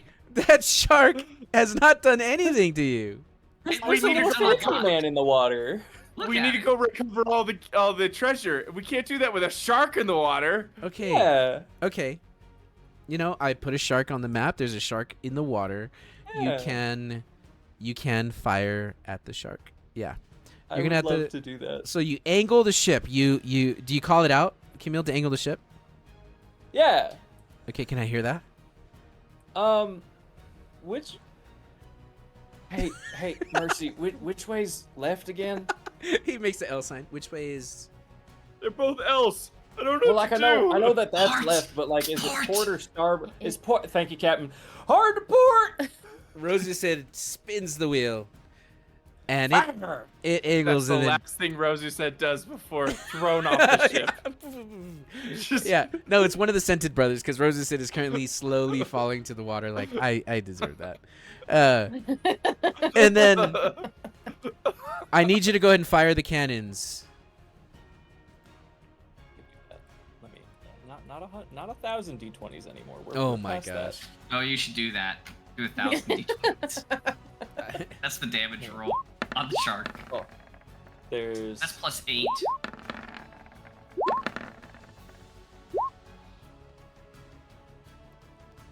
Okay. so a 24, a 12, a 10, and a 22. The 10 misses. The rest hit. Hey. The rest hit the shark. Yeah. And how- And any other survivor that's floating on a piece of wood, you hit them too. They have X's. I They just look like they're not doing I so think I'm good. gonna make it. I think I'm gonna make it. My day could not get any No. worse. Rose, there is enough room on the door. Just move. You know what? I'm gonna go find my own piece of door. Swims 5 paddles. Cannonball. Okay. I'm not going to tell you to roll damage. Puff said everyone take a drink. Please, we need a drink break. Thank you, Puff. Okay. There's nothing left of it. You don't know if it's dead. You just don't know. There's just a red cloud. Yeah. Yeah. Would you say that it's like maybe small pieces, like bait sizes, like shark bait? Hoo ha ha. Yes, I will say that. I would say that. Bop bop. Okay, Camille, that was a very good turn. It went from I do nothing to I kill a shark. Yeah. And prove once and for all that there wasn't room on that door. Yes. You know, if I had a nickel for every time I've killed a shark since meeting you all, I'd have 2 nickels, which isn't a lot, but it's weird that it's happened twice. Hey, Monk, can I make a formal request to roll to have the damage rolled anyway? Because I want to see the numbers go up. Yes. Also, Thanks. my computer had a little bit of a hiccup. So tell me if it's working for you all. Can you see? I'm invisible. I thought so. Give me a sec. Sorry, guys. I am the darkness. Is it bad? I think it's You merely adopted the dark. I Okay. was born in it. Yeah, that's a lot of damage. Alright. 40, 53, 49. Holy moly. I Almost as didn't. much as we did to that one bald guy. in, Rastafarian. Brittle Hollow. Rastafarian. Yep. May he rest in peace, Safarian. May he rest Sis. the Rastafarian. Okay, thank you. I Hamish. didn't see the light of day until I had hair on my chest. Hamish, it's your turn again. Hamish looks back and, he gets ready to fire his bow, but instead, he sees his father in a state of emotional distress, and his heart breaks seeing his father be made such a fool Ugly of. crying. Yeah, Ugly crying. he's not doing well. So he's gonna use his action to command Syl to go and comfort Robin. I use Syl as a napkin. Syl's like, let it out, mijo, let it Oh, out. my nose. You know where I come from. And Trees don't do that. That was bonus action, Hunter's Mark on Savvy, because she's given some attitude to Robin, and she needs to be on her fucking guard. wow. Please don't kill each other. You have At a this little point, target it's above kill your head. yourself. Yeah, please don't kill. Well, okay. There's just this evil eye that's going to Savvy. Savvy's I don't oblivious know. to I it. mean, there's precedent for friends to enemies to lovers. I feel Oh, like yeah. we might have something here. Okay, that's fair. Okay, Mercy, it's your turn. I don't know what I'm supposed to do now. The ship is sinking. I know, I ruined everything. And I go back to sobbing. Go sit in your barrel. I climb in the barrel slowly. Boop's Like, like, Boop is here, waiting there. take a hit, man. You look stressed. yeah, Boop, get in there. I do need a stress relief. Oh, Boop that's gets the F stuff. out of there. Stop it right now. Boop does not want a sexual relation with Robin. Unless you say you do, Boop. Unless- If you say yes, then we'll make it canon. Unless. Unless- But if you cannot consent, then it doesn't Unless- happen. The fucking Lorax over here.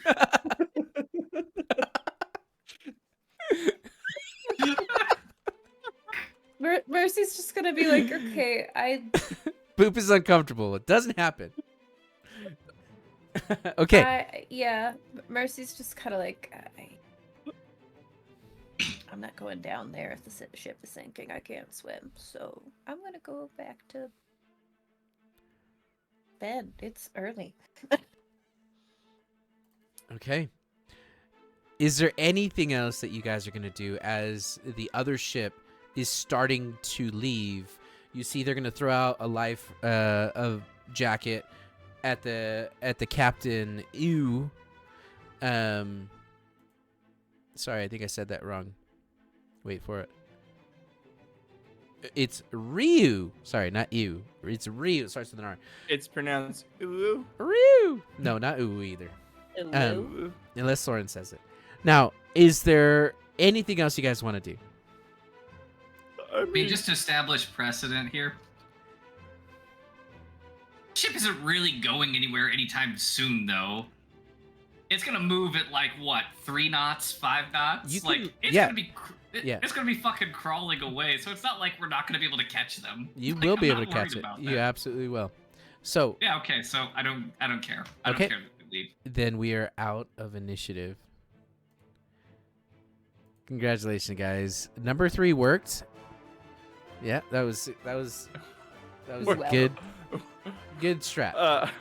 Everyone's up top of the deck. And they look. Where's Robin? He's down in Mercy's lab / Robin's drug lab, and he just is tearing at a board that's like a conspiracy theory board, and it just has trees all over it. He's just tearing down all these different notes, ripping them in half, sobbing the whole time. Why is Robin so affected by the captain's feelings towards him? It was just, I worked really hard on it, and I wanted it to be good, and it wasn't good. What could argue it was too good? I was too good. Not Savvy. Savvy wouldn't argue that. Savvy would argue it was fucking terrible. But one could. They would be wrong. But one could. Robin,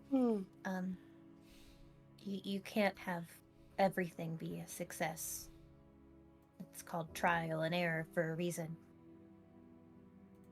You're right. I learned an important lesson today. Thank you. You're welcome. Dare I ask what that lesson was? I want to know. Use smaller trees next time. 4 trees is the right number.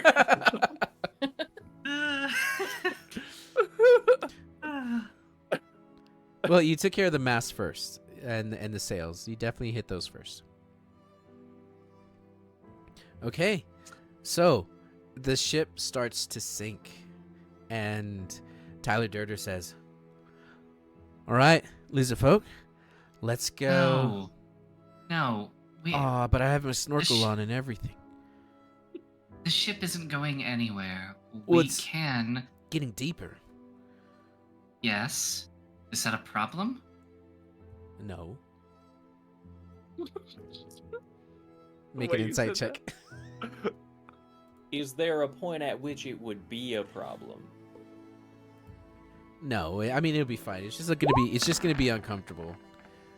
Yeah, no, he's uncomfortable with that. He's like, okay, no, righteous. We'll just groove. We'll just chill. We'll just hang out. We'll just catch some Z's.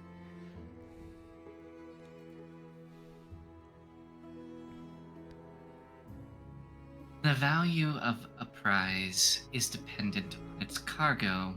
The things we would take from it are food, fresh water, ledgers, schedules, yes, perhaps merchandise. But stores such as gunpowder, many rations, the water, all is lost. What can be retrieved, perhaps, would be, with the assistance of the ship, items such as the cannons. But the ledgers, the logs, the rations, etc., are worthless at this point. Thus, if we have a choice between retrieving what is there or catching up with the ship that seeks to run, I would argue that there's greater value in the information they would offer us. We still know little of what was happening here. Why? I am interested. But I also find myself in a bit of a mood right now. You know, the one that strikes me from time to time. So, what do we think, collectively, would be the best course of action?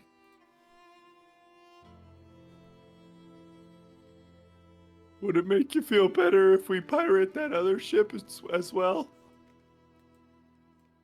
I don't have value in taking from another vessel just because it exists. Oh, We don't exist to take from all of those who sail the seas. The value in the work that we do is to act as an equalizer, to take from those that take, to ruin those that ruin. That is where we gather our strength, from those that have already taken it from others. To do harm to others engaged in the same work is not noble. It is cannibalism. Why bother? right. Yeah, stupid suggestion. He goes and tears apart a different conspiracy theory board. Small point Please stop, in please favor stop of the. posting those in the lab. It's Sorry, very hard to work. I know it's a shared space. I should be a better roommate. Small point in favor of the searching that ship that's sinking. Wasn't there like a guy in there who got like stuck as it was sinking? Was that not described? Got kind of lost in the mess. Oh, I'm sure there Well, was. if you- I'm sure there's if- many.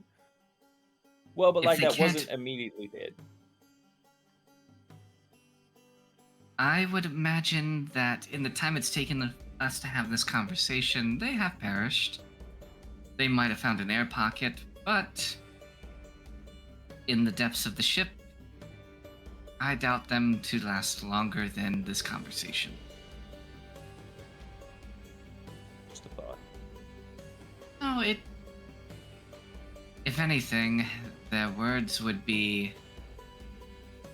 ample opportunity for knowledge, which is what surely was desired from their ship. Knowledge, yes. Camille has a point. Tyler, if Yeah. you and yours can find and retrieve those from below, questions, I suppose, could be asked, and we can still catch up to the other ship. See what work you can do. Rosasund, bring us lower. We will not make them jump from such a height. You look around, Rosa Sid's not on the ship. Oh, that was my bad. Robin, you have now elected to lead the retrieval party. Join Tyler. All right, come He on, has you a Tyler. snorkel and some fins. And I get up on the railing. Come on, Tyler. Tyler says, "This is gonna be good for your lungs," and he dives in. It's a beautiful swan dive. All of the lizard folk jump in. I looked at Mercy before I jumped. Do you have anything to help me breathe underwater?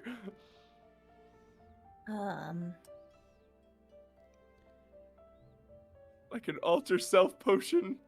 Oh, yes, I do actually. Hell yeah. May I How do you have know what an one? alter self potion is? Because I've Because taken he's one before. he's already had one before. Oh, okay. All right. Then I drink it and I jump Yep. overboard with four of Doesn't four of Ham the have lizards. like a swim speed ring? I don't know. Yeah, I was I think that- gonna say something. I think that But Ham I was has a gonna wait swim till speed after ring. for me to go He's first. gonna go with Dad. No, he's not, because Dad is making a fool of himself right yeah. now, Yeah, Dad. and Dad is just being absent and leaving again like he always does. He says he's gonna be back in a few minutes or whatever, but is he actually? Probably not. Because Christmas always sucks. Ham, You always- I'm just going to get a carton of milk. He always burns it somehow. And with that, we are going to take our break. I've been holding it for a long time, and I gotta go. Good first half, everybody. That went by a lot faster than I had anticipated, in a good way. So we are gonna take a small break, but we don't leave. We have a wonderful host, Soren Angel, who's going to be hosting our halftime show known as the Fireweed Inn and Tavern show. So, players, go ahead and refill your drinks, go use the restroom, get your snacks, come back in around 15 minutes. And until then, thanks for hanging out, everybody. BRB.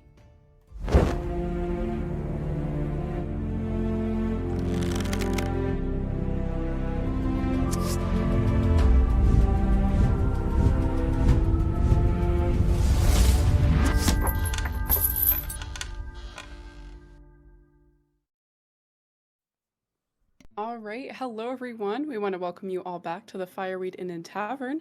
I'm your host, Soren, and this is our show within a show, and we appreciate you all joining us. So today we'll be continuing our new halftime show series, but before we do, we'd like to give a shout out to some of the talented artists and meme makers in our community. So as you may have already noticed, we have some beautiful artwork hanging in our tavern, courtesy of Puck Wudgie, Soft Brambles, and Luna Bear 09. You will also notice many legendary memes created by our amazing viewers like Aiko, Boop the Raccoon, and of course Mr. Mini Mopsy. If you are an artist and you create fan art or a legendary meme, we would love to see it. If you visit our gaming related Discord, you may post your artwork in the community art channel and your top tier memes in the Memes Are Us channel. For those not using Discord, you can share your artwork by tagging us on Twitter and TikTok. For formatting purposes, landscape orientation is preferred, but not required, and if you do share your fabulous art, it may be featured in a future episode of Gaming Related. So, now onto our new segment. So at the start of this season, we answered some D&D questions with our expert knowledge, of course, and following that, we got to know the lovely members of our cast and crew. And for our current series, the Fireweed Inn and Tavern is brought to life. And for the coming weeks, you are all invited into our tavern, where our fantastic barkeeps will be making handmade brews and potions inspired by our player characters and NPCs. So, whenever I stop by the Fireweed, I always order their weekly special, and seeing as you're headed that way, grab one for me too, if you don't mind. Just tell them to put it on my tab, and after your visit with Freya, you'll join me back here for a taste test and a critique, and then we'll release a poll to decide which character or NPC will be the next episode's inspiration. So, without further ado, please enjoy the 5th episode of the Fireweed Inn and Tavern brought to life.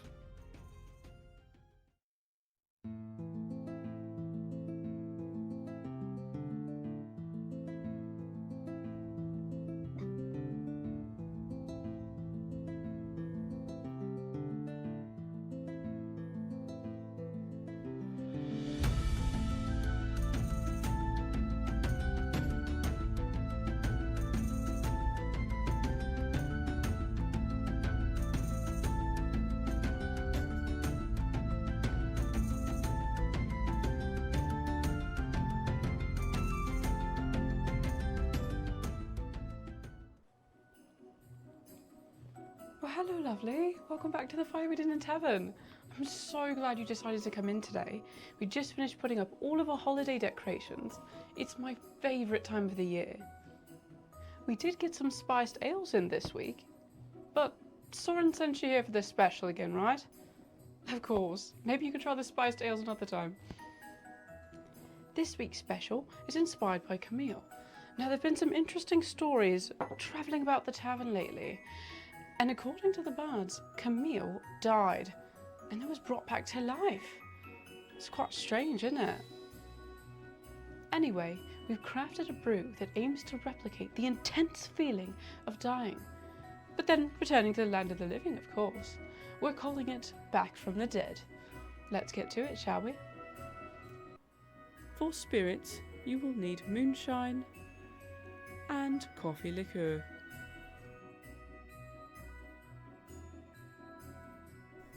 You will also need a half cup of heavy cream,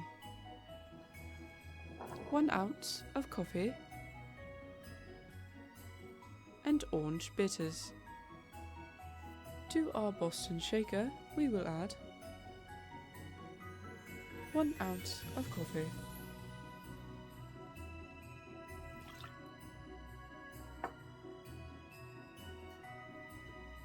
one ounce of coffee liqueur,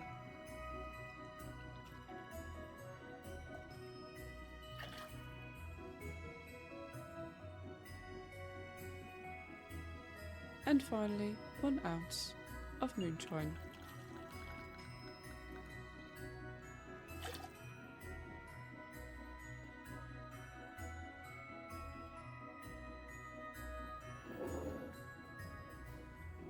To our Boston shaker, we will add ice.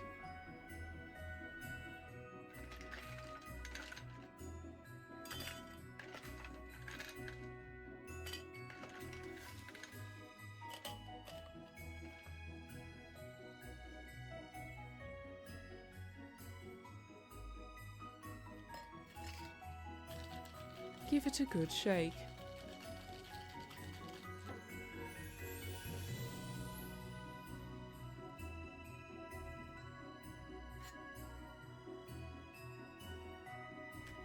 For this recipe, we are using a lowball glass,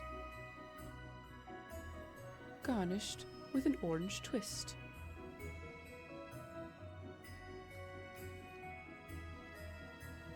Using our hawthorn strainer, we will strain our beverage into our glass.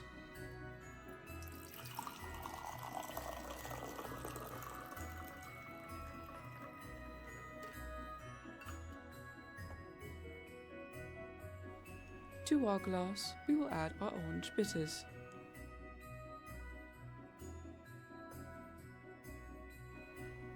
And our half cup of heavy cream.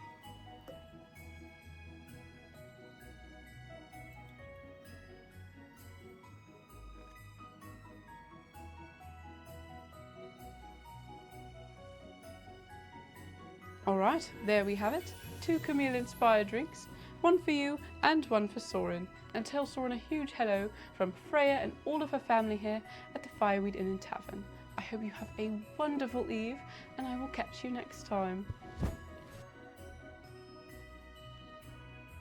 If I could just get up a little bit higher, I could get one of these rolls. Tibbs, you know the rules, come on. No rolls till the customers have gone. But I'm really hungry. No, I don't want to hear any excuses. Could I please? Look, you know I can't resist those eyes. Well, the one eye. You can have one roll. Really? One roll. Yes. You're welcome. You are a pain. A real pain. But I love you, and so does Darlene. Go on. I've got the bread. I've got the bread.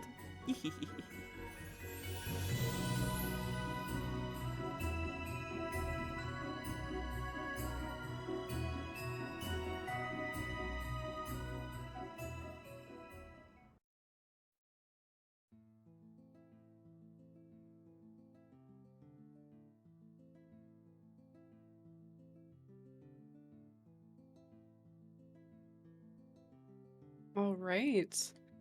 So, thank you, Freya. Let's give this brew a taste.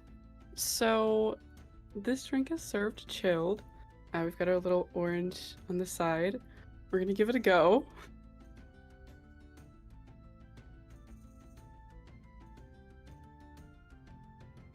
Okay. All right. So this is like super creamy, and surprisingly enough, the alcohol is barely there. It kind of reminds me of a tiramisu. It feels like I'm drinking a tiramisu, but in this case, a deadly tiramisu, right? It's kind of comforting in a way, but I also know it'll knock me out if I keep going, so. This is actually really good. This is probably my favorite one so far. Overall, I feel like I would rate it a solid 9 out of 10. Oh man. Hold on. No. I have to have a third sip of this. This is delicious. This is probably the best drink that I have had ever. Like, if you want to drink tiramisu, this is the drink for you. Oh my gosh. Anyway, if you would like the recipe for this drink, it is in our Discord under the Fireweed menu. I do try to post them a couple days before our episodes so that you can follow along or make the drink on your own time. So, let's see. As we start wrapping up, I am going to be posting a poll in chat to let you all choose the brew that will be for the next episode. So who will the next brew be inspired by? So I will get that poll started for you.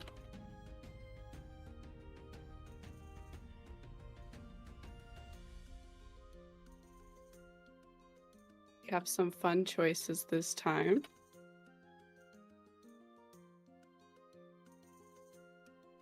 All right, so you'll have 1 minute to decide. See, there we are. So we have Syl, Mercy, and Tyler Durder. Now you will have 1 minute to decide, so go ahead and cast your votes in our chat here. Looks like we have 2 votes for Mercy, 3 votes for Mercy.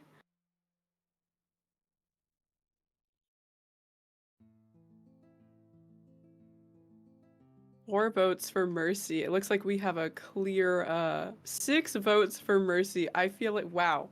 You know, yep, this is fantastic. I probably should have added, I made that 1 adventurer's coin, didn't I? That's hilarious. Yeah, so you could keep voting over and over again using your adventurer's coin. We have 15, 21. Oh my goodness. That is actually hilarious. Wow.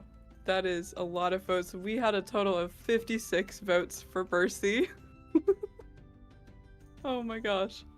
Yes, I made the additional votes one adventurous coin, so y'all went crazy. I love that. So 56 votes for Mercy, 98%. Amazing. So let's see, the next episode's brew will be inspired by Mercy. So I'm gonna go ahead and wrap up our halftime show. So thank you all for hanging out with us in the Fireweed Inn and Tavern. We want to take a quick moment to recognize those who popped in chat so far today, and the followers gained so far in our 30th episode of Gaming Related. Please forgive me if I mispronounce your name. I will try my very best to get them right. First up, we have Teddy BRB, Boop the Raccoon, Mr. Mini Mopsy, Puck Wedgie, Great Meme TTV, The Botto Linguini, Apuff4, Digital SRC, The Dirty Rollers RPG, Lady Mustella, Always Sleepy 907, Jubilant Giraffe, and the cast and crew. We did have a hype train today, super awesome. Thank you all for the subs and gift subs and all of the biddies. We really appreciate it. Those of you returning, welcome back, and to those of you new to Gaming Related, welcome. We are happy to have you all here. And before we direct your attention back to Monk and the lead cast, don't forget to check out our social media platforms on TikTok, YouTube, Discord, and Twitter for clips, announcements, and other fun content. Thank you all for joining us for our 30th intermission show. We hope to see you next Wednesday at the same time. Without further ado, sit back, relax, and enjoy the second half of Gaming Related.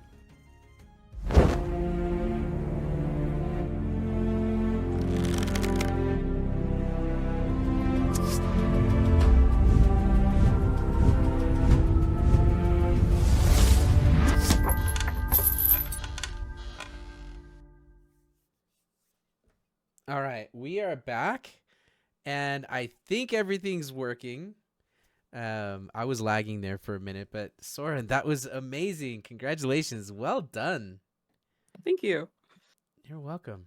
You're welcome. And just want to say hi to Frost and to everyone who's still hanging out with us. We've been having fun. Let's get back to our windows.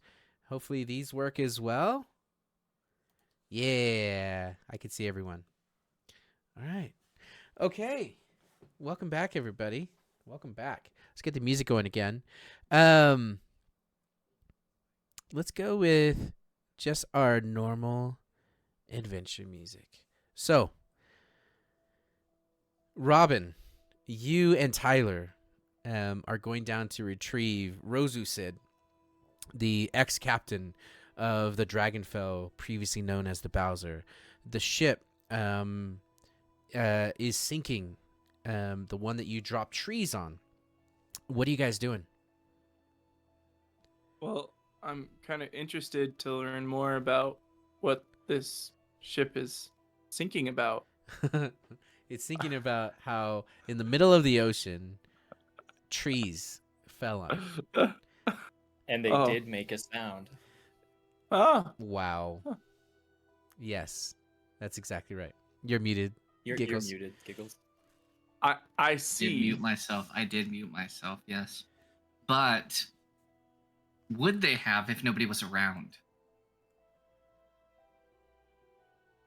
Good question. Let's kill everyone else and then drop some more and find out. Right. No. So, Monk, Yes. does the ship have a crow's nest? I kid. But not really. Think about that while the discovery, where that rescue mission goes on. It had a crow's nest, but crow's nest no more. No, not their ship. Our ship. Never mind. Okay. We lower the ship down. I throw back the alter self potion. We go down there. We look for survivors. Okay. You are not going to find any survivors. They're all dead. They're all dead. There is one survivor, or rather, one dead body, and the dead is a bugbear. And now that you're looking up close, you see he did drown. He was the one casting all the magic.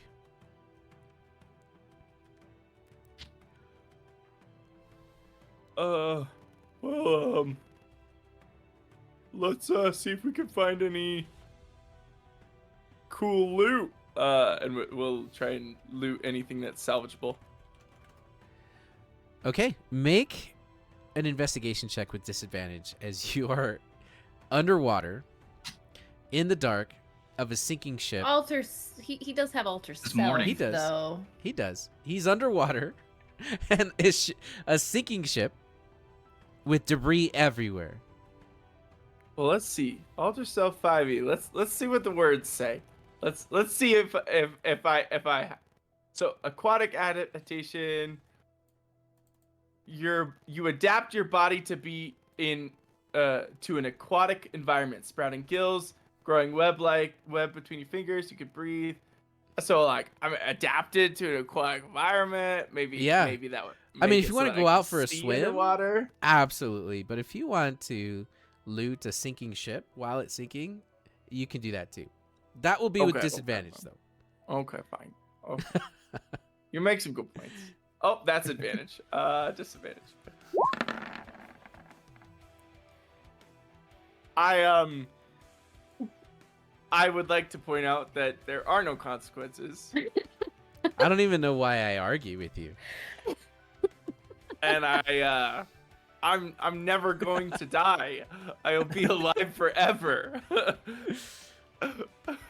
Okay, so For those who aren't seeing the numbers, the disadvantage was a 19 and a 20. yeah. So, here's what you find. You're gonna find on this person, this bugbear, you're gonna find, funny enough, a potion of greater healing. You're going to find what looks to be a metal rod that has a little tiny button at the end of it that was kind of strapped to his chest. You are going to find... I press it immediately. Okay. It doesn't move anymore. As the ship continues to sink, the rod moves towards the whatever up is, and gets stuck there. You hear the underwater cracking of the ship bending around it. Boarding maneuver number 6 was just formed in my brain. All right, I click the button again. Okay. We move on. Yeah, the ship continues what else to do sink. I find? Will it stop the ship from sinking, or will it tear through the wood? It'll tear through the wood. Okay, then I won't leave it there. Great. Great. Yeah, you'd pinch your fingers too. You find 50 gold pieces on him. And then you are also going to essentially continue to spelunk in this ship. You are going to find a crate that is currently locked and bolted to, or not bolted, but tied down to the deck or inside the ship. Tyler and you quickly go to untie it, and it's heavy. And that'll probably be enough that you can loot within this dive. No survivors. Okay. So that's like an hour of searching. Yeah. Okay. And funny enough, come back up. the bugbear did survive. He cast invisibility, so that you guys wouldn't continue shooting at him. But then he drowned. Damn. And then his invisibility wore off within a minute, and then you found him. I was gonna say that's a shame that his invisibility wore off. It was his downfall. He didn't have like a misty step or nothing. He did, but he was flying in the air. He hit some stuff. It was just a really bad time for him. So yeah, we signal for the. Well, actually, while I'm down there, can I grab like the ledgers and stuff we would normally grab? Yeah, you can grab the waterlogged ledgers and stuff. You can grab that stuff. I as soon as I'm on board, I bring the ledgers to Mercy and I say, "Can you cast mending on these and repair them completely?" Yes, but I don't think that'll fix any tears. But I don't believe that'll fix the ink. Oh, I don't know. I don't know how your magic works, but maybe mending can do something. It's like a brand new sketch pad. It looks really nice. You now have a ledger you can use to write stuff. It looks really nice. I was just trying really to. nice. I was just trying to undo my overcalculation from earlier. I fucked it up. See, I feel as though this is not in totality. I think this is Actually, a partial. it doesn't like alter the object. It only repairs former damage. So the paper would still be the same, possibly just not wet. So technically, if I use some charcoal, I can remake and figure out what's on the ledgers. Ooh. We can get more technical. Ink wet it at some point. But let's just go with it's ruined. But it's not ruined because you have a new ledger, but it's not legible. It's not legible. It's not legible. It's illegible. Yeah. For now. And I'm illiterate. Aren't we all? Which is the problem. Okay, all the Genasi are going to come up and say, well, not much of a fight, but incredible nonetheless. As you see the lizard folk climb on deck and, get out of their scuba gear, they're just happy to help. Cool beans. Now, Leon, a certain person is going to come up to you and say, that was amazing. Yeah, I hadn't seen that one before, but that is a word that I would use. Yeah. Did you know who those people were? Not me myself. I did not. I do not. Oh.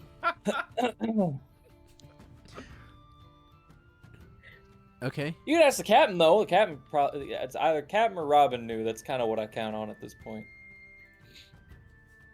No, it's okay. Again, just trying to understand the situation. They were flying a Jolly Roger. I mean, so one might assume something. I'm sure. Well, the crew that's flying the Jolly Roger is currently sailing away. Wait. Pretty fucking judgy from somebody that was saved by the ship, aren't you, Louisa? Wait, Louisa stops. We attacked the bad ship. Yeah. We did attack the bad ship. Isn't the We Jolly didn't attack Roger the pirate ship? what the Jolly pirate? Roger is the sign of the pirate. Yeah, Yeah. and they kind of they went away. We attacked the ship that was not flying the pirate colors, but the one that was decidedly bad. Okay, good. But you said the sardines were flying black and white. They were. But That's what I interpreted that to mean, is that they had a Jolly Roger. What I would like to point out is that we're the good guys, and I will justify that to myself as much as I need until. I just saw it as an experiment. yeah, she's gonna say, "We are with you. You saved our lives. When we return to the Lefate Kingdom, we have our own battles to fight.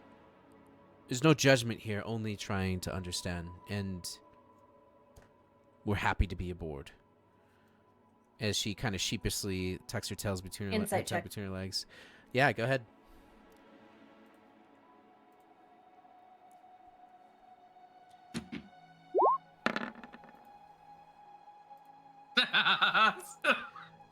A natural I one. believe her. Yeah, you believe her.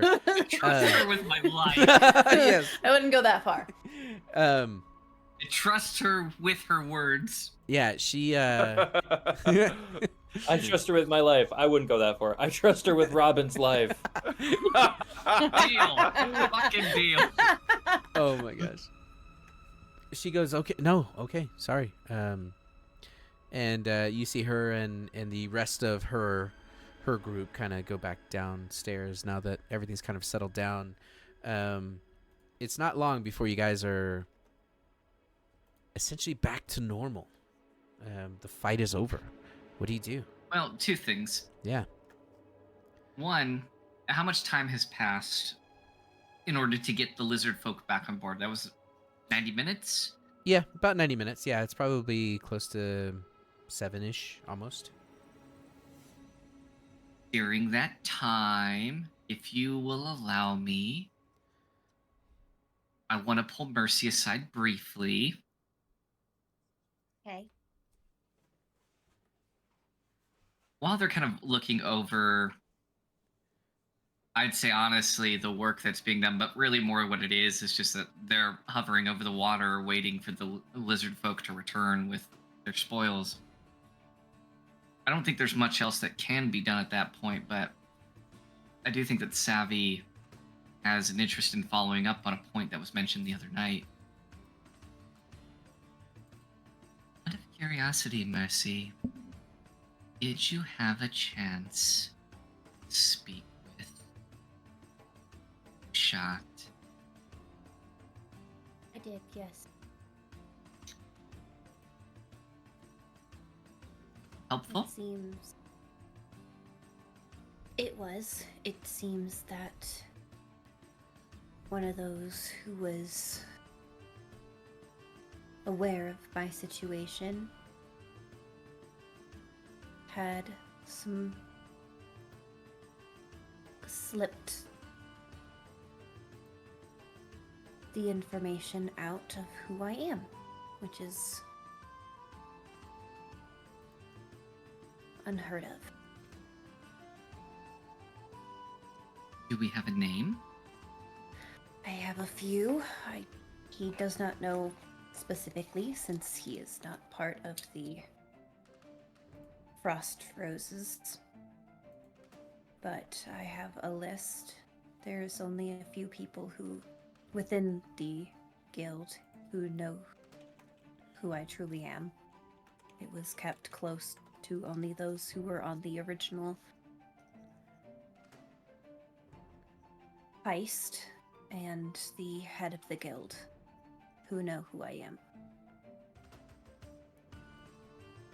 One of those people are dead, so that brings it down to 5 people.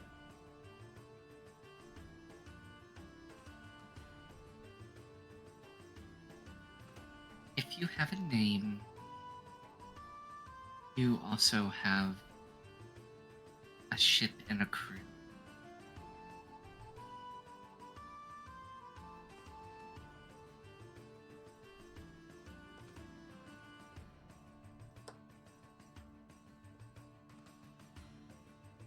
I do not mean to rush you.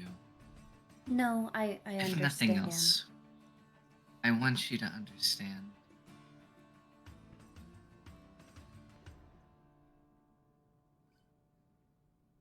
We stand by our own. That is the nature of what crew is. Though the value of a crew only extends as far as the trust between. Which is why I asked about Mr. Shot. As I am still unsure whether or not I like him well enough to not drown him in the sea. But I suppose I will admit I was fishing more than anything for a reason. Do you think I should just do it anyway? I kind of feel as though I should. He seems to be the type to stick to a code. And I believe he respects the people upon this ship, at least at the moment. He was very forthright about any of my questions, though I did not make it an option for him to not give me answers. Fair enough. I suppose I'll have to find another reason.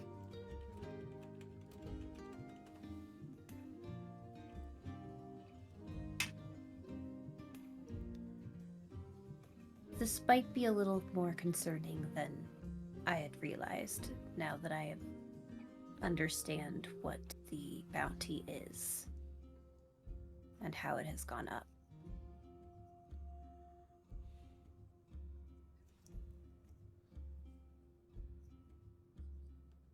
I should probably find a new look for a while, at least. To I dull see. suspicion. I don't pretend to understand your circumstance. I won't dare tell you what it is you should do. However, if I may, I would offer you, call it advice, call it thoughts. I have words nonetheless that if you would hear them, I would be happy to share.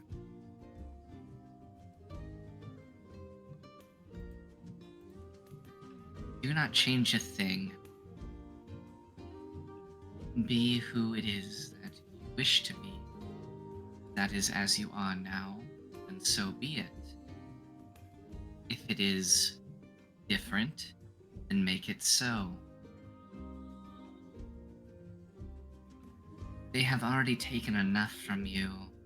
You do not owe them further.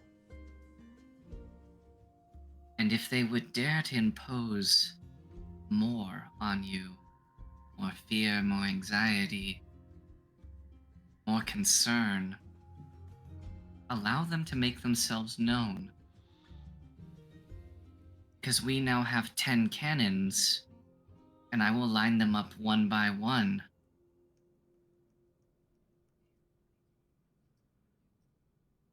I do like my hair blue. I do too. Me too. Who said that? Sorry. Just wanted to be part Do of as it. you like, Mercy, but know this. I do not think that you are in a position where you must react to what others are doing to find you. If nothing else, I think that you have put yourself in a position where you may be as you wish, and fuck them if they dare to find you.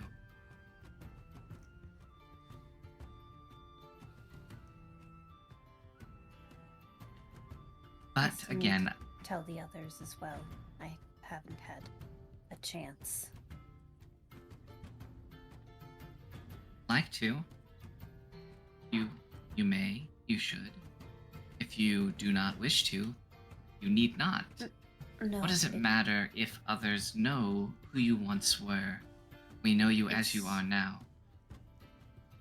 Not the issue of the past that I am concerned with. If people start to attack us due to my bounty, they have a right to know.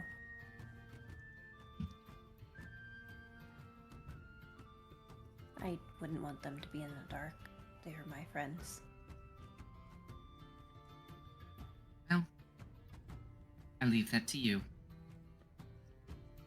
And as I said, Mercy, I am in a mood right now. So I am going to find pieces of flotsam floating in the sea and train the range on our cannons a bit. Excuse me.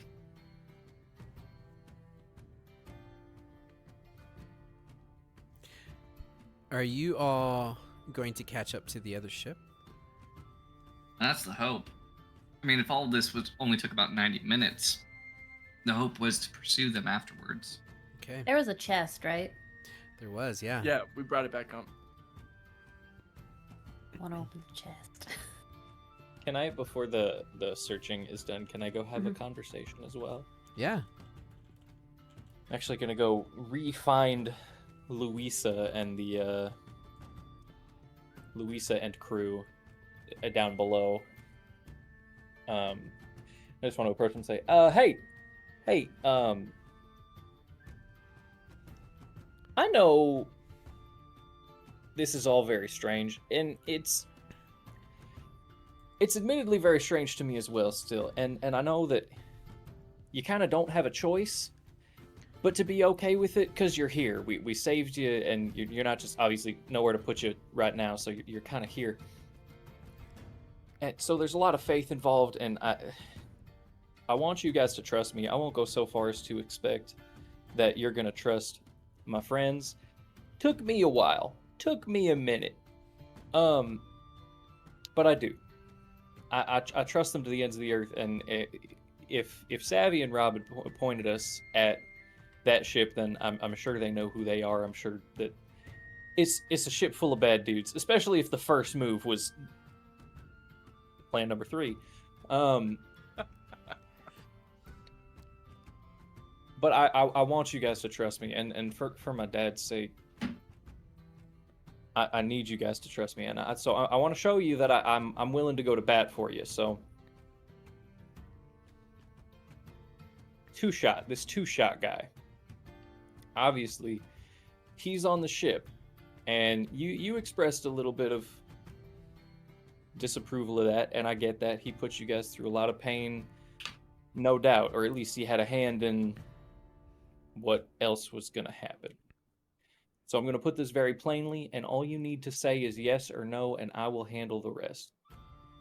Do you want him off the ship? You're going to see they all kind of look down at the ground. When you came down here, they were startled by you.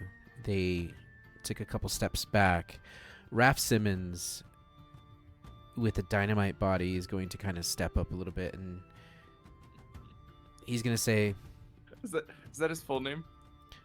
Ransom with the dynamite body. Yep, canon. He's going to say, no, boy. We don't want anyone off the ship that's currently on the ship.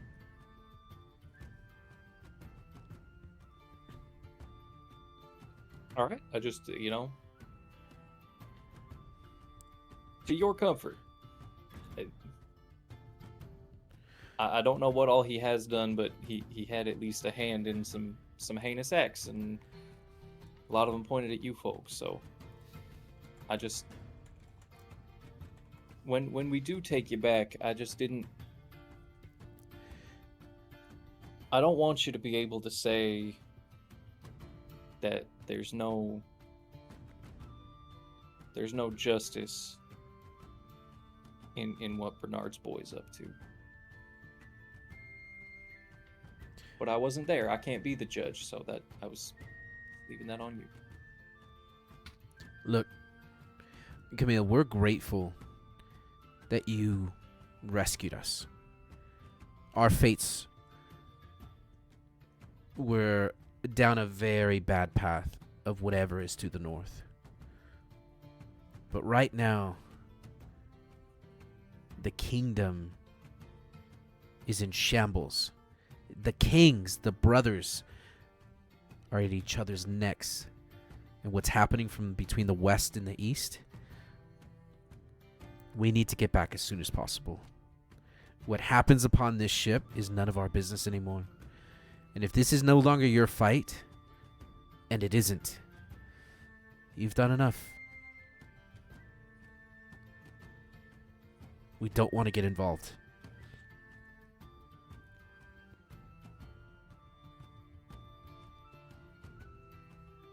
Okay. All right. Understood. I'll do what I can to get you back sooner. Granted, I don't know what that is. Savvy's a lady on a mission, and damned be those who try to stray the course. But I'll do what I can. They give you nods. You kind of feel like there absolutely is a little bit of a break in the trust where they're kind of being agreeable. Okay, we can wait. Again, whatever time goes by, is time that we did not have until you showed up. Know a bit what that's like. All right, and he's just gonna turn and walk out. Make a perception check as you walk out.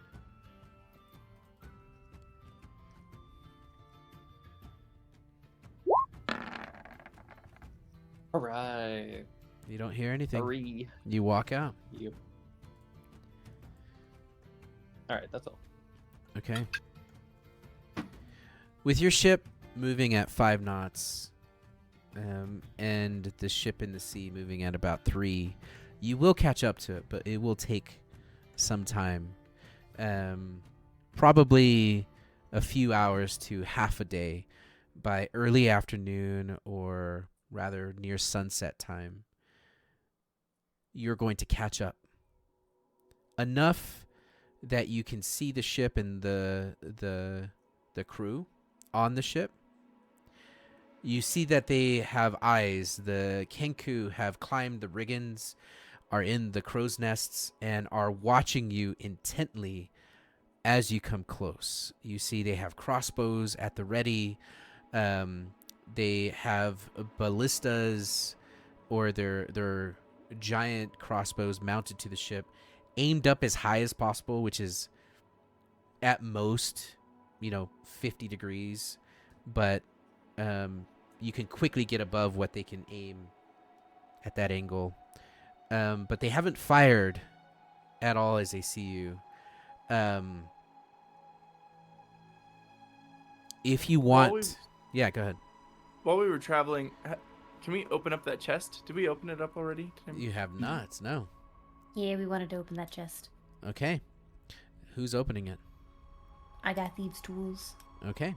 Let's see your tinkering with your thieves' tools. Okay. You go to use your tools, and they break. A piece of it falls out of the lock. This is a stronger lock than what your thieves' tools or what you just did can handle. Cool. I take my torch to You pull out the blowtorch, the plasma torch. Yeah.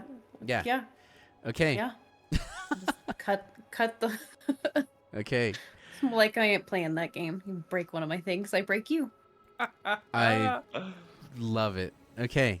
You could have just rolled higher. You don't have to pull out the torch. Yes, I do. So you are going to find there is a hat in there. It is it looks like a Robin Hood hat. You are going to find a potion that is kind of gray and black. You're going to find a folding boat. I don't know how to describe it other than it unfolds into a boat.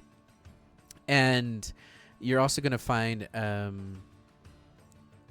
12 potions of cold resistance. This crew was prepared for the northern cold. And then you're going to find just a key, a mystery key. What it unlocks, you're not quite sure. You also find a few sets of winter clothes, and that's about it. These will be helpful. I'll figure out what the grape and black potion is later. Okay.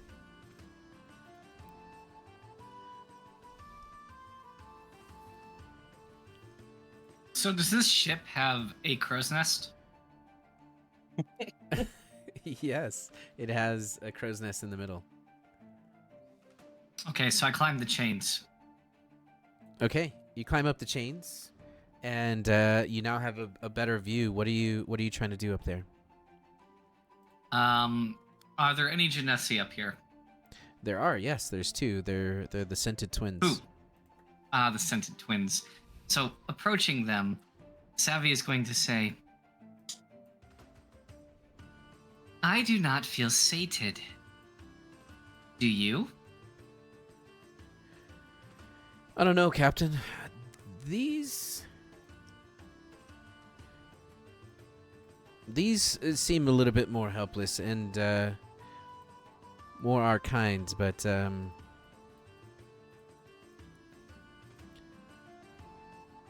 be honest, we're not really sure what to think.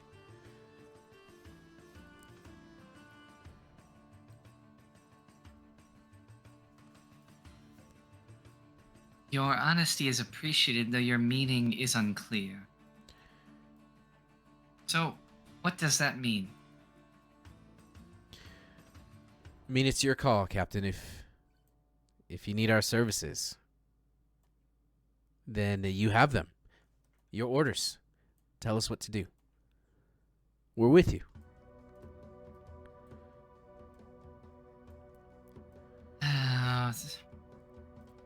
I understand.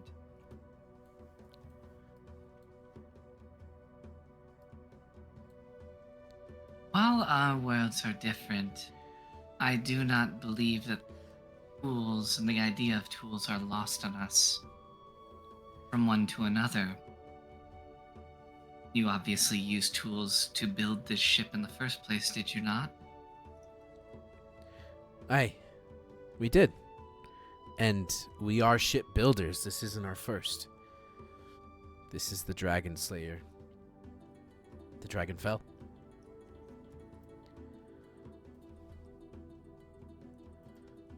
Not every tool finds a need in every situation.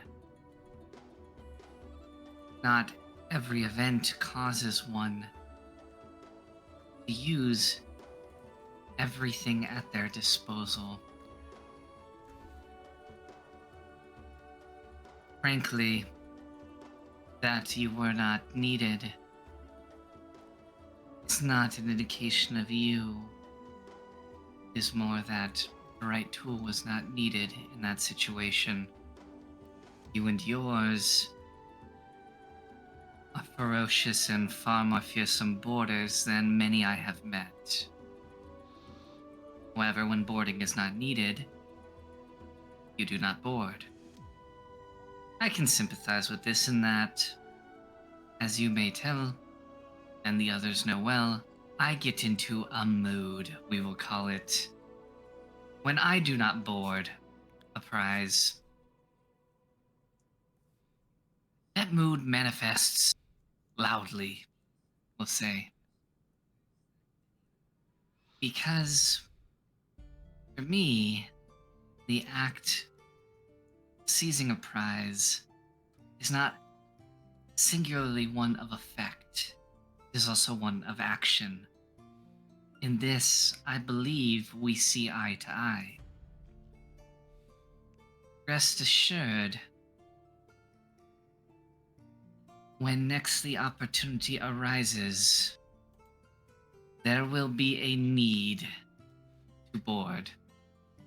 Because we will it so. So what I need you to do is this.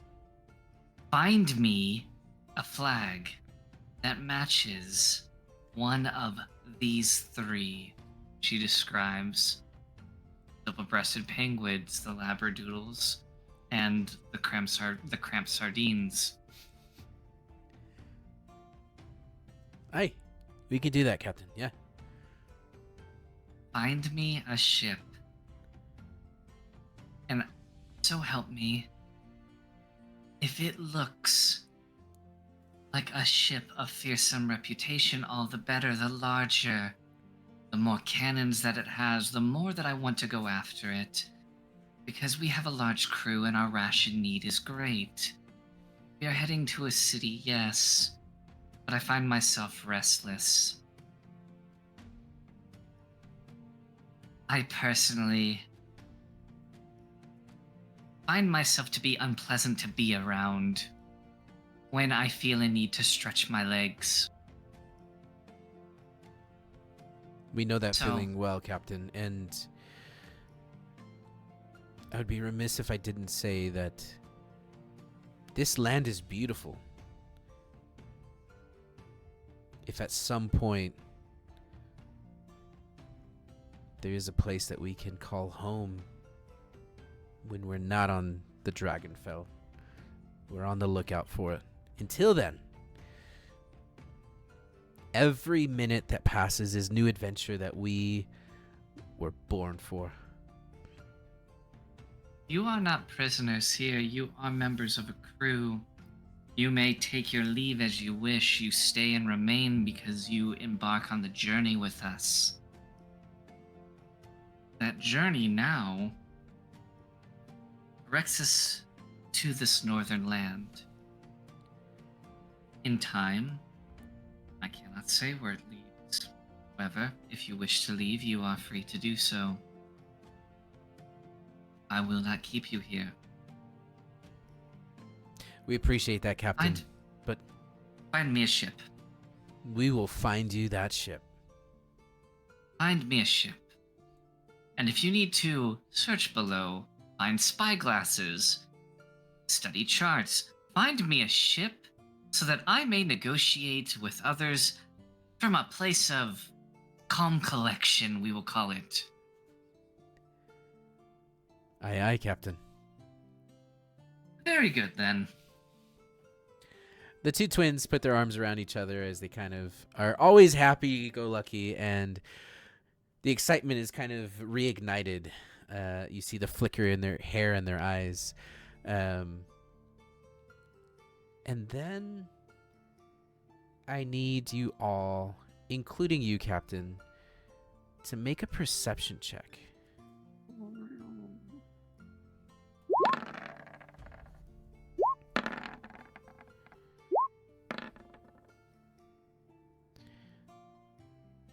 Robin, I'm still rolling. Oh, I saw you roll a 12. Oh, no, that was your tinker. Sorry. Yeah, let's see what you rolled. Hey. I see all. Robin and Mercy, you are going to see something. As the sun is setting, you're going to see that there is a stillness across the ship below of the chestnuts. Everyone has stopped moving. Even the captain rests his head on the steering wheel.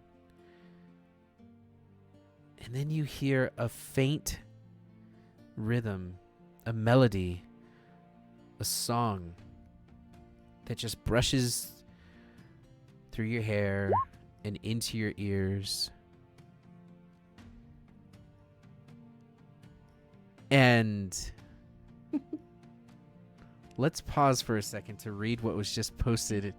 As soon as I've heard so many fucking stories about Siren Song, I start saying. Hold on. What? Let me read this before you say another word.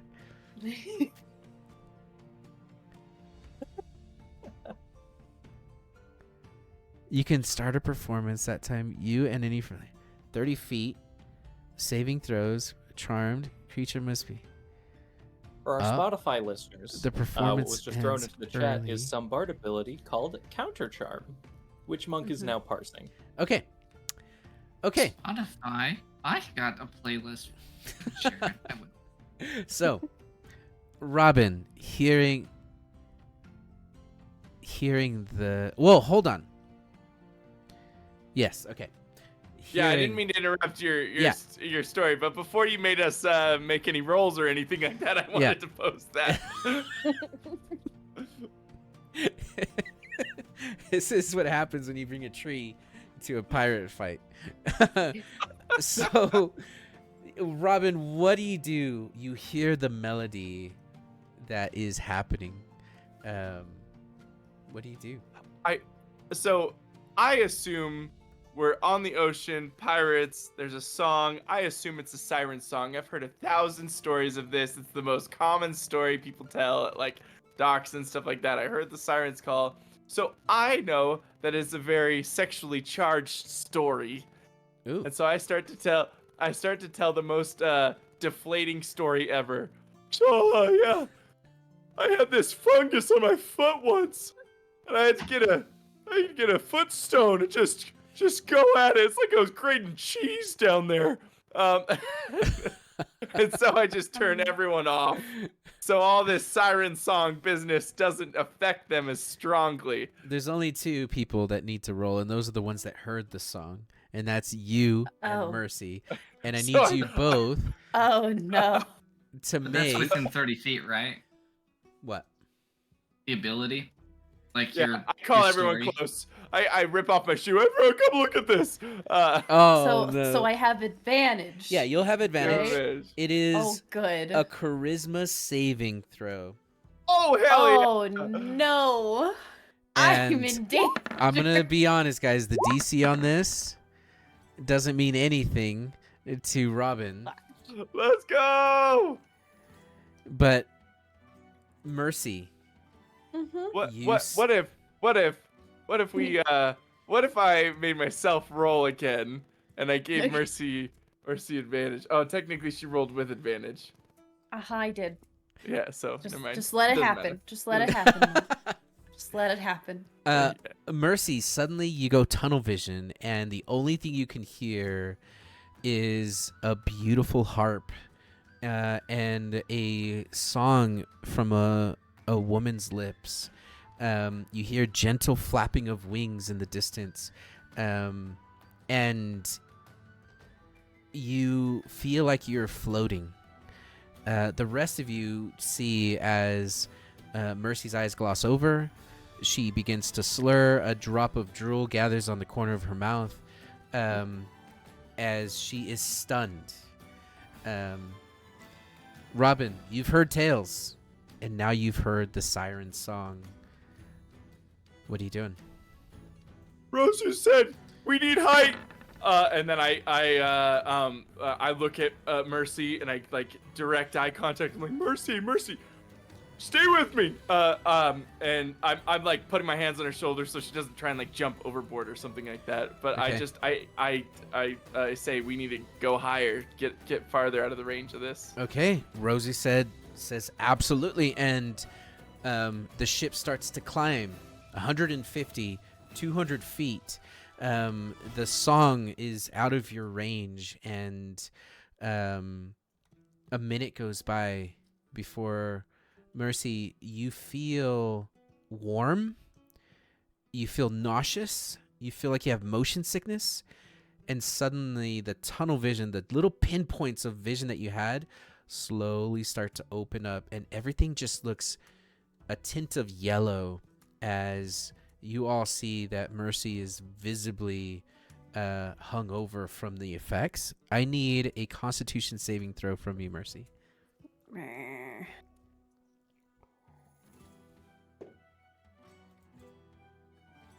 Oh, gotta switch back to normal, not advantage. Let's see. Okay, Mercy hurls over the deck. Yeah, that's fair. And there you lean as everyone kind of comes up, and the Genasi are like, "Are you all right, mate? Everything okay?" I put my shoe back on. Nobody needs to see that. And I go, okay, so I heard some singing down there, and that whole crew is just catatonic. So I think we might be dealing with a siren situation. And if you're a pirate from this realm, that word should scare the hell out of you. And I look directly to Savvy, and then I look to Two Shot. Yeah. Just to see if they have any reaction. Yeah, Two Shot is going to absolutely pull out his gun, and he's going to.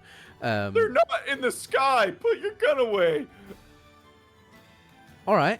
He puts his gun away, and then he starts to rip pieces of his clothing and starts to stuff his ears. So did we give his gun back to him? I thought we kept that.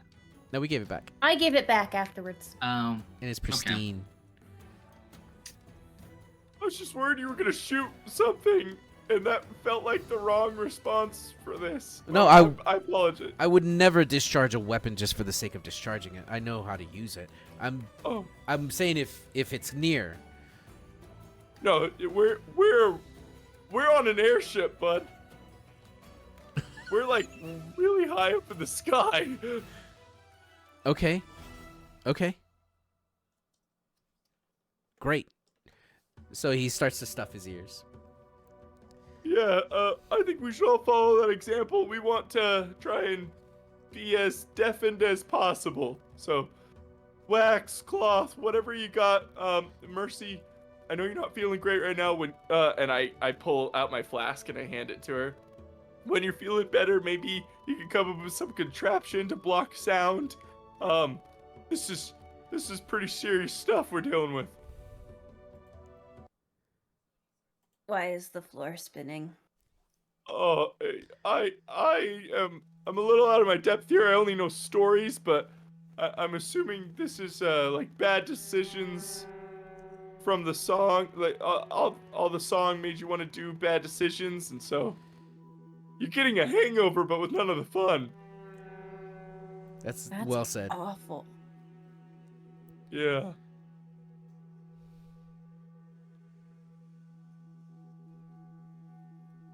Yeah, I just remember hearing singing and then everything kind of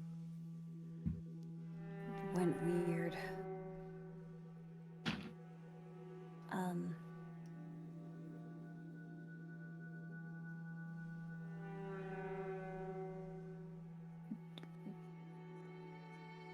You hear a call from the Genasi. Captain, they're jumping. They're abandoning ship.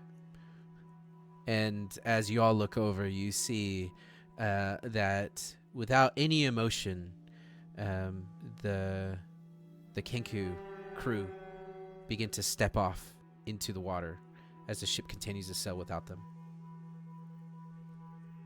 Well, that just won't do. Because do I know what a siren is? We didn't circle back to that. You do, yes. Well, if they find their souls devoured and their bodies left to rot in the sea, that will not exactly allow them to speak to us. Yielding yet another failure of the day, and I have failed enough today. I am done with failure. So, Rosasund, find me something that we can put cannons on, because I want to shoot something, or stab something. I am in a mood. Aye, Captain. We can angle the ship. We can fire from up here. We can get closer. No, I want to see something. Plug your ears. Use wax if you must. I think that is a wise idea. Deafen yourselves as you wish. Hell, I'll settle for firing cannons too close to you at this point. However, find me something that I can stab with a sword or shoot with a cannon. Because I want that crew down there to be able to speak to us about the crew that we sank. Aye. So everyone, red alert, starts to run around the ship, and they start to find whatever they can to stuff their ears. Boop the raccoon dives into the barrel and closes it. As the crew does their best to adapt. Eventually, with a couple head wraps, I don't know if anyone has wax, but that's cool if they do. But yeah, We got candles and shit. Why wouldn't we have wax? yeah, we use candle wax and we stuff them in our ear holes. And it takes a while, about 20 minutes or so, where you'll see the crew all comes out and everyone's kind of yelling and reading each other's lips. So effectively, you are deafened, but cannot hear the sound or the song of the siren. But would it be fair to say that, like, at least the trained sailors have, like, a basic hand cant for, like, when it's stormy or something like that, of, like, go here, do that type I of love thing? that. Like a pirate can't instead of a thieves can't. Yeah, I mean, it'd be way simpler, like, pull this rope or, like, that type of thing. Yeah, yeah. They point to the rope and they make the pull sound symbol, and it's like, okay, pull the rope. Got it. Yeah. and So then- yeah, then there we is do the horns with the... there is communication. It's just not verbal. Looking down now at the now abandoned ship, Do we see, besides them swimming away from the ship, are they all going towards a specific location? Do we see the siren at this point? Mercy's looking around at this point now that she's her Okay, ears are covered. make a and perception check. she's had a few minutes to sober up. Perception check.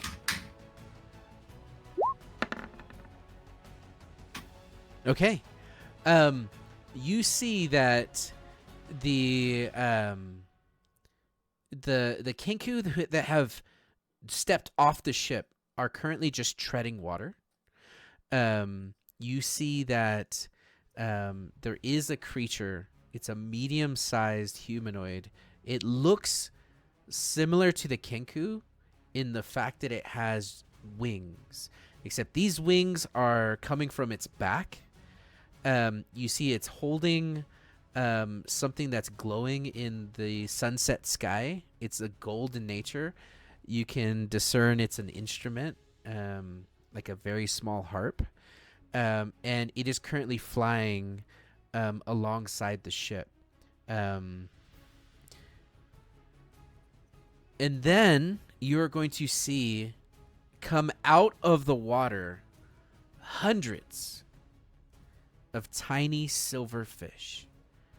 And they, in a glittering curtain, fly up and over the ship and land on the other side.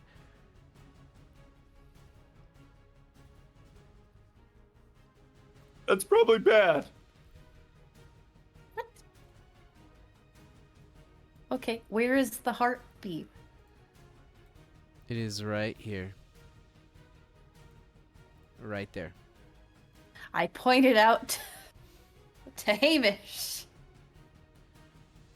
To Bullseye? Hamish. Yeah. Hamish, wanting to do his father proud, trains his bow. I It say seems to as though Hamish. that's within range. Okay, hold on. Let me do some things here.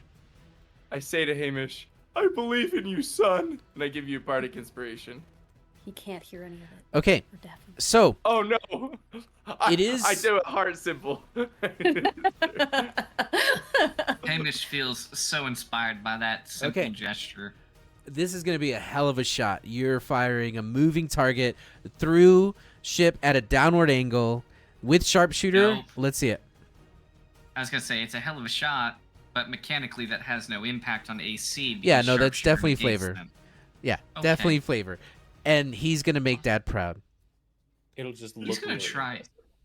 I mean, he's gonna try at least, right? It's Like going to the be last time it'll he be in tried- slow motion. It'll be a slow motion shot. It'll if be it a slow hits. motion fail. Like It's if it hits, right? Can It'll- you imagine? It'll the be slow bullet motion time, fail? arrow time.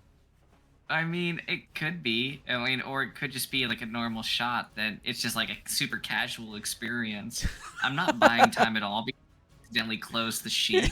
No, why Like, would I have be you guys doing ever been that? playing? Have you guys ever been playing Skyrim and you're doing the stealth archer thing and you fire and the game glitches for a second? You get the slow motion following the arrow, but then it misses. And kills the rabbit. Yeah.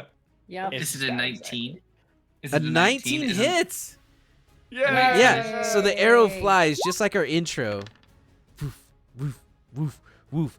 Goes through the canopy of the sail and hits. And you're going to see a splash on the opposite side as this thing disappears underwater.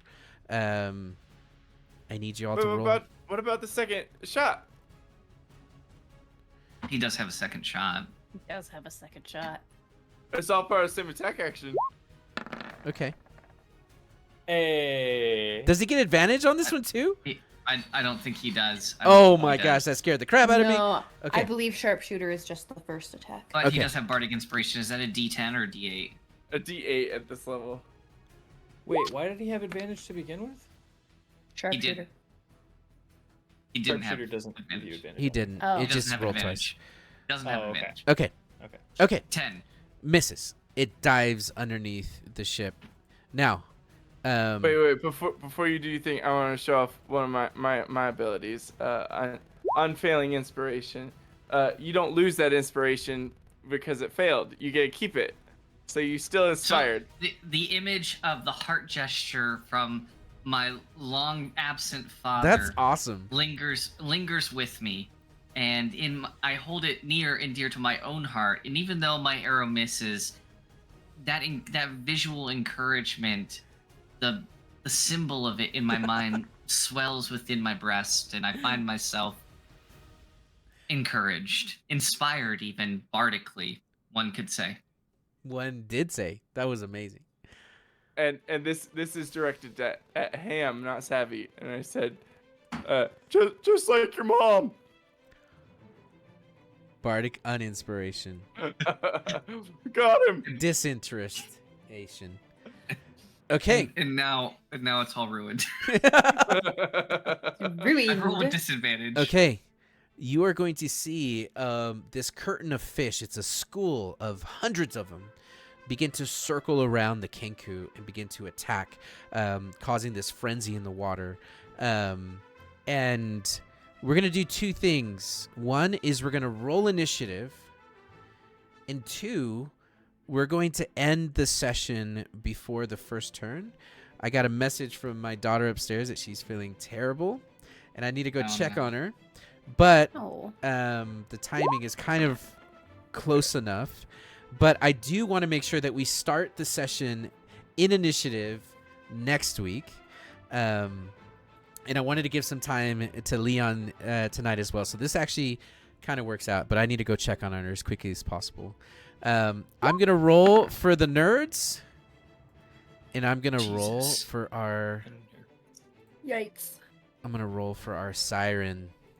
I have to go back and check, but I'm pretty sure that Savvy did not roll above a 10 tonight on anything, regardless of modifiers. Oh my god. No, I take it back. There was an 11 on the first initiative. That was the exception. Okay. All right, so let me go to the turn order. And our friend here.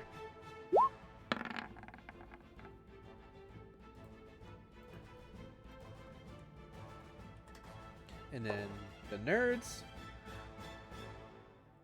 Okay. Is that everyone? The nerds flag the best. I agree. Okay. Oh God. Cool. Yeah, thanks, Soren. I hope she feels better too. I'll go make sure she's good. Last time she texted me at this hour, she swallowed a thumbtack. So who knows what's going on up there? Yeah. We ended up going to the ER. But she passed it. Let that be on the record. Anyway. I thought you guys knew that story. No. Now I have to try. I'll be right Okay. back. No. For science. If you have any problems, you can always text me default. Yeah, so I'll tell that story time in our Discord, but it's a good one. Basically, you know how you put tacks in your mouth when you're like hanging stuff up and you just hold them on your lips? She did that. The dog attacked her by like pouncing on her, and she inhaled the tack and then choked on it and then swallowed it. And then I didn't find out until an hour after the session ended. It was on a Wednesday. So we are at the ER at 12:30 in the morning because she did tell me like at 10 o'clock, but my Discord's muted during the game. So that's the story. Anyway, we are going to end here. No. Thank you everyone for tuning in, and players, I'm so happy to be playing with you again. Thanks for coming back after the holidays. Hamish, Default Toxin, I hope you feel better. So yeah, with the last few minutes that we have, I wanted to pass the time over to Leon Le Leon for something big that's going on tomorrow. And then hopefully I can be back in time to do the post D&D chat. So Leon, I'm going to put you on the DM close-up screen. Oh, goodness. And see what this does. But yeah, take it away. You're the DM now. I'm the DM now. Use all the power.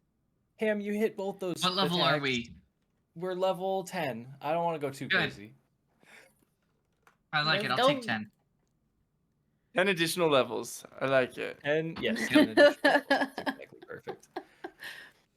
I'm waiting. Should I be waiting? I'm waiting to be the No, DM. go ahead. You're the DM. Oh, well, you're the DM. Oh, tie face. The face.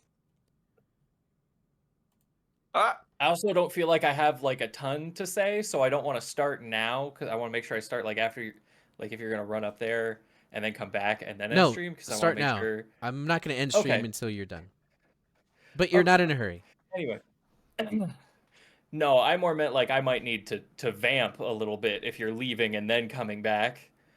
No, I'm not. I'll be Okay, cool. sitting right here. Okay, I just want to make sure. Hi, everybody. Hi, it's me, Leon, your favorite human warlock.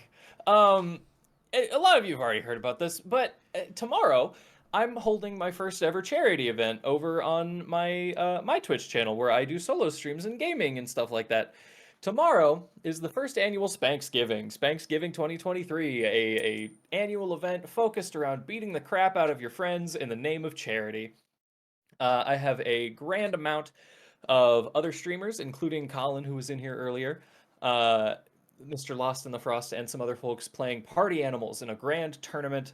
Each team has chosen a charity that they feel needs or deserves some support, and whoever wins the tournament, their charity will get all the proceeds from the stream. Tomorrow, 5 p.m. PST. And if you want to come and participate, even get a chance to fight the winner to I am give one of coming. the losing charities a second chance. What happened? I said I am coming tomorrow. Oh, tomorrow. Yes, tomorrow. I lost my entire train of thought. That's what you get. Yeah, come on by because you'll be able to do that. It's tomorrow. I hope to see you guys there, 5 p.m. PST. And also, I love you. I'm gonna come. Tell us how a charity event works. How do we donate to charities? Normally, you do it. There's like special buttons and stuff for Twitch, but because we're starting the stream and we don't know which charity yet is going to, like the money's going to be going to, you just can donate to me or subs or bits. Literally any money that comes into the channel during that stream will be donated. And how do we participate? You show up. You arrive. Thank you. Good question, citizen. Yeah. It's gonna be cool. We be reading our comments. For the most part, yes, but I wanna during the rounds you gotta leave room for people to be yelling at each other and beating the crap out of each other. So myself and Teddy BRB will be hosting. I have some fun things planned that I've spent the last like cumulative 36 hours over the past 3 days working on. So Monk, please. I don't like Right being on. here. Can you? You're can you good. bring the other screen back? You're good. Wait, no. I asked a question. I want my wait. questions answered. Okay, let's go back. I put it in chat. Where, when, what's happening? Where is at my Twitch channel, which has been linked in the chat. When is tomorrow, Thursday, November 30th at 5 p.m. PST? What's happening is Spanksgiving, a beat 'em up charity live stream. Is that sufficient? Yeah, you did so Okay. good. All right, thank you. Awesome. I We didn't- love you, I Leon. wasn't It's expecting gonna a be whole great. spot like that. Yeah, and we're probably going to be saying this a lot, but thank you for that. I think it's pretty incredible. I've seen the list of where the charities are going. Let me. yeah. I can share that. I can share that information. Oh my gosh! Damn it! Now I gotta go back. Hold on. Fuck. Okay, you're back. So we have. I'll just list the teams of the charities. We have Wow It's Wubsy and Lost in the Frost, and they are fighting for the American Lung Association. We have Icky Sticky and Fruit 6 Loops 9 fighting for the Cystic Fibrosis Foundation. We have. Hang on, I have it here. I'm a professional. Oh, you look nervous. We have Gingy and Lily of the Lake fighting for Movember. We have our favorite Lemon Toast 3, shout out Lemon Toast 3, and Happy birthday. Shiame BT Happy birthday, fighting Lemon. for the Homeless Youth Alliance. Happy birthday, Lemon. And we have, who stopped in here earlier, we have Always Sleeping 907 and Catherial fighting for the Center for Reproductive Rights. And Teddy BRB will be my co-host in all of this, and it should be a fun time, and we hope to see you there. I love you. Please put me away. I'm team reproductive rights because that's Put 'em in that's a his cool thing to pocket. have. Cool. Well, thank you everyone. And with Wait, that, I do have another question for Leon. Can we do another close up on Leon? yeah. Okay. Hey Leon, how's your night going? How you doing, bud? I want to go home. That was my question. Okay. Leon, do you want to just close us out? Anything else you want to say? Yeah, if there's one thing that I'd like to say about Mr. Junior Monk, it's that he's really cool.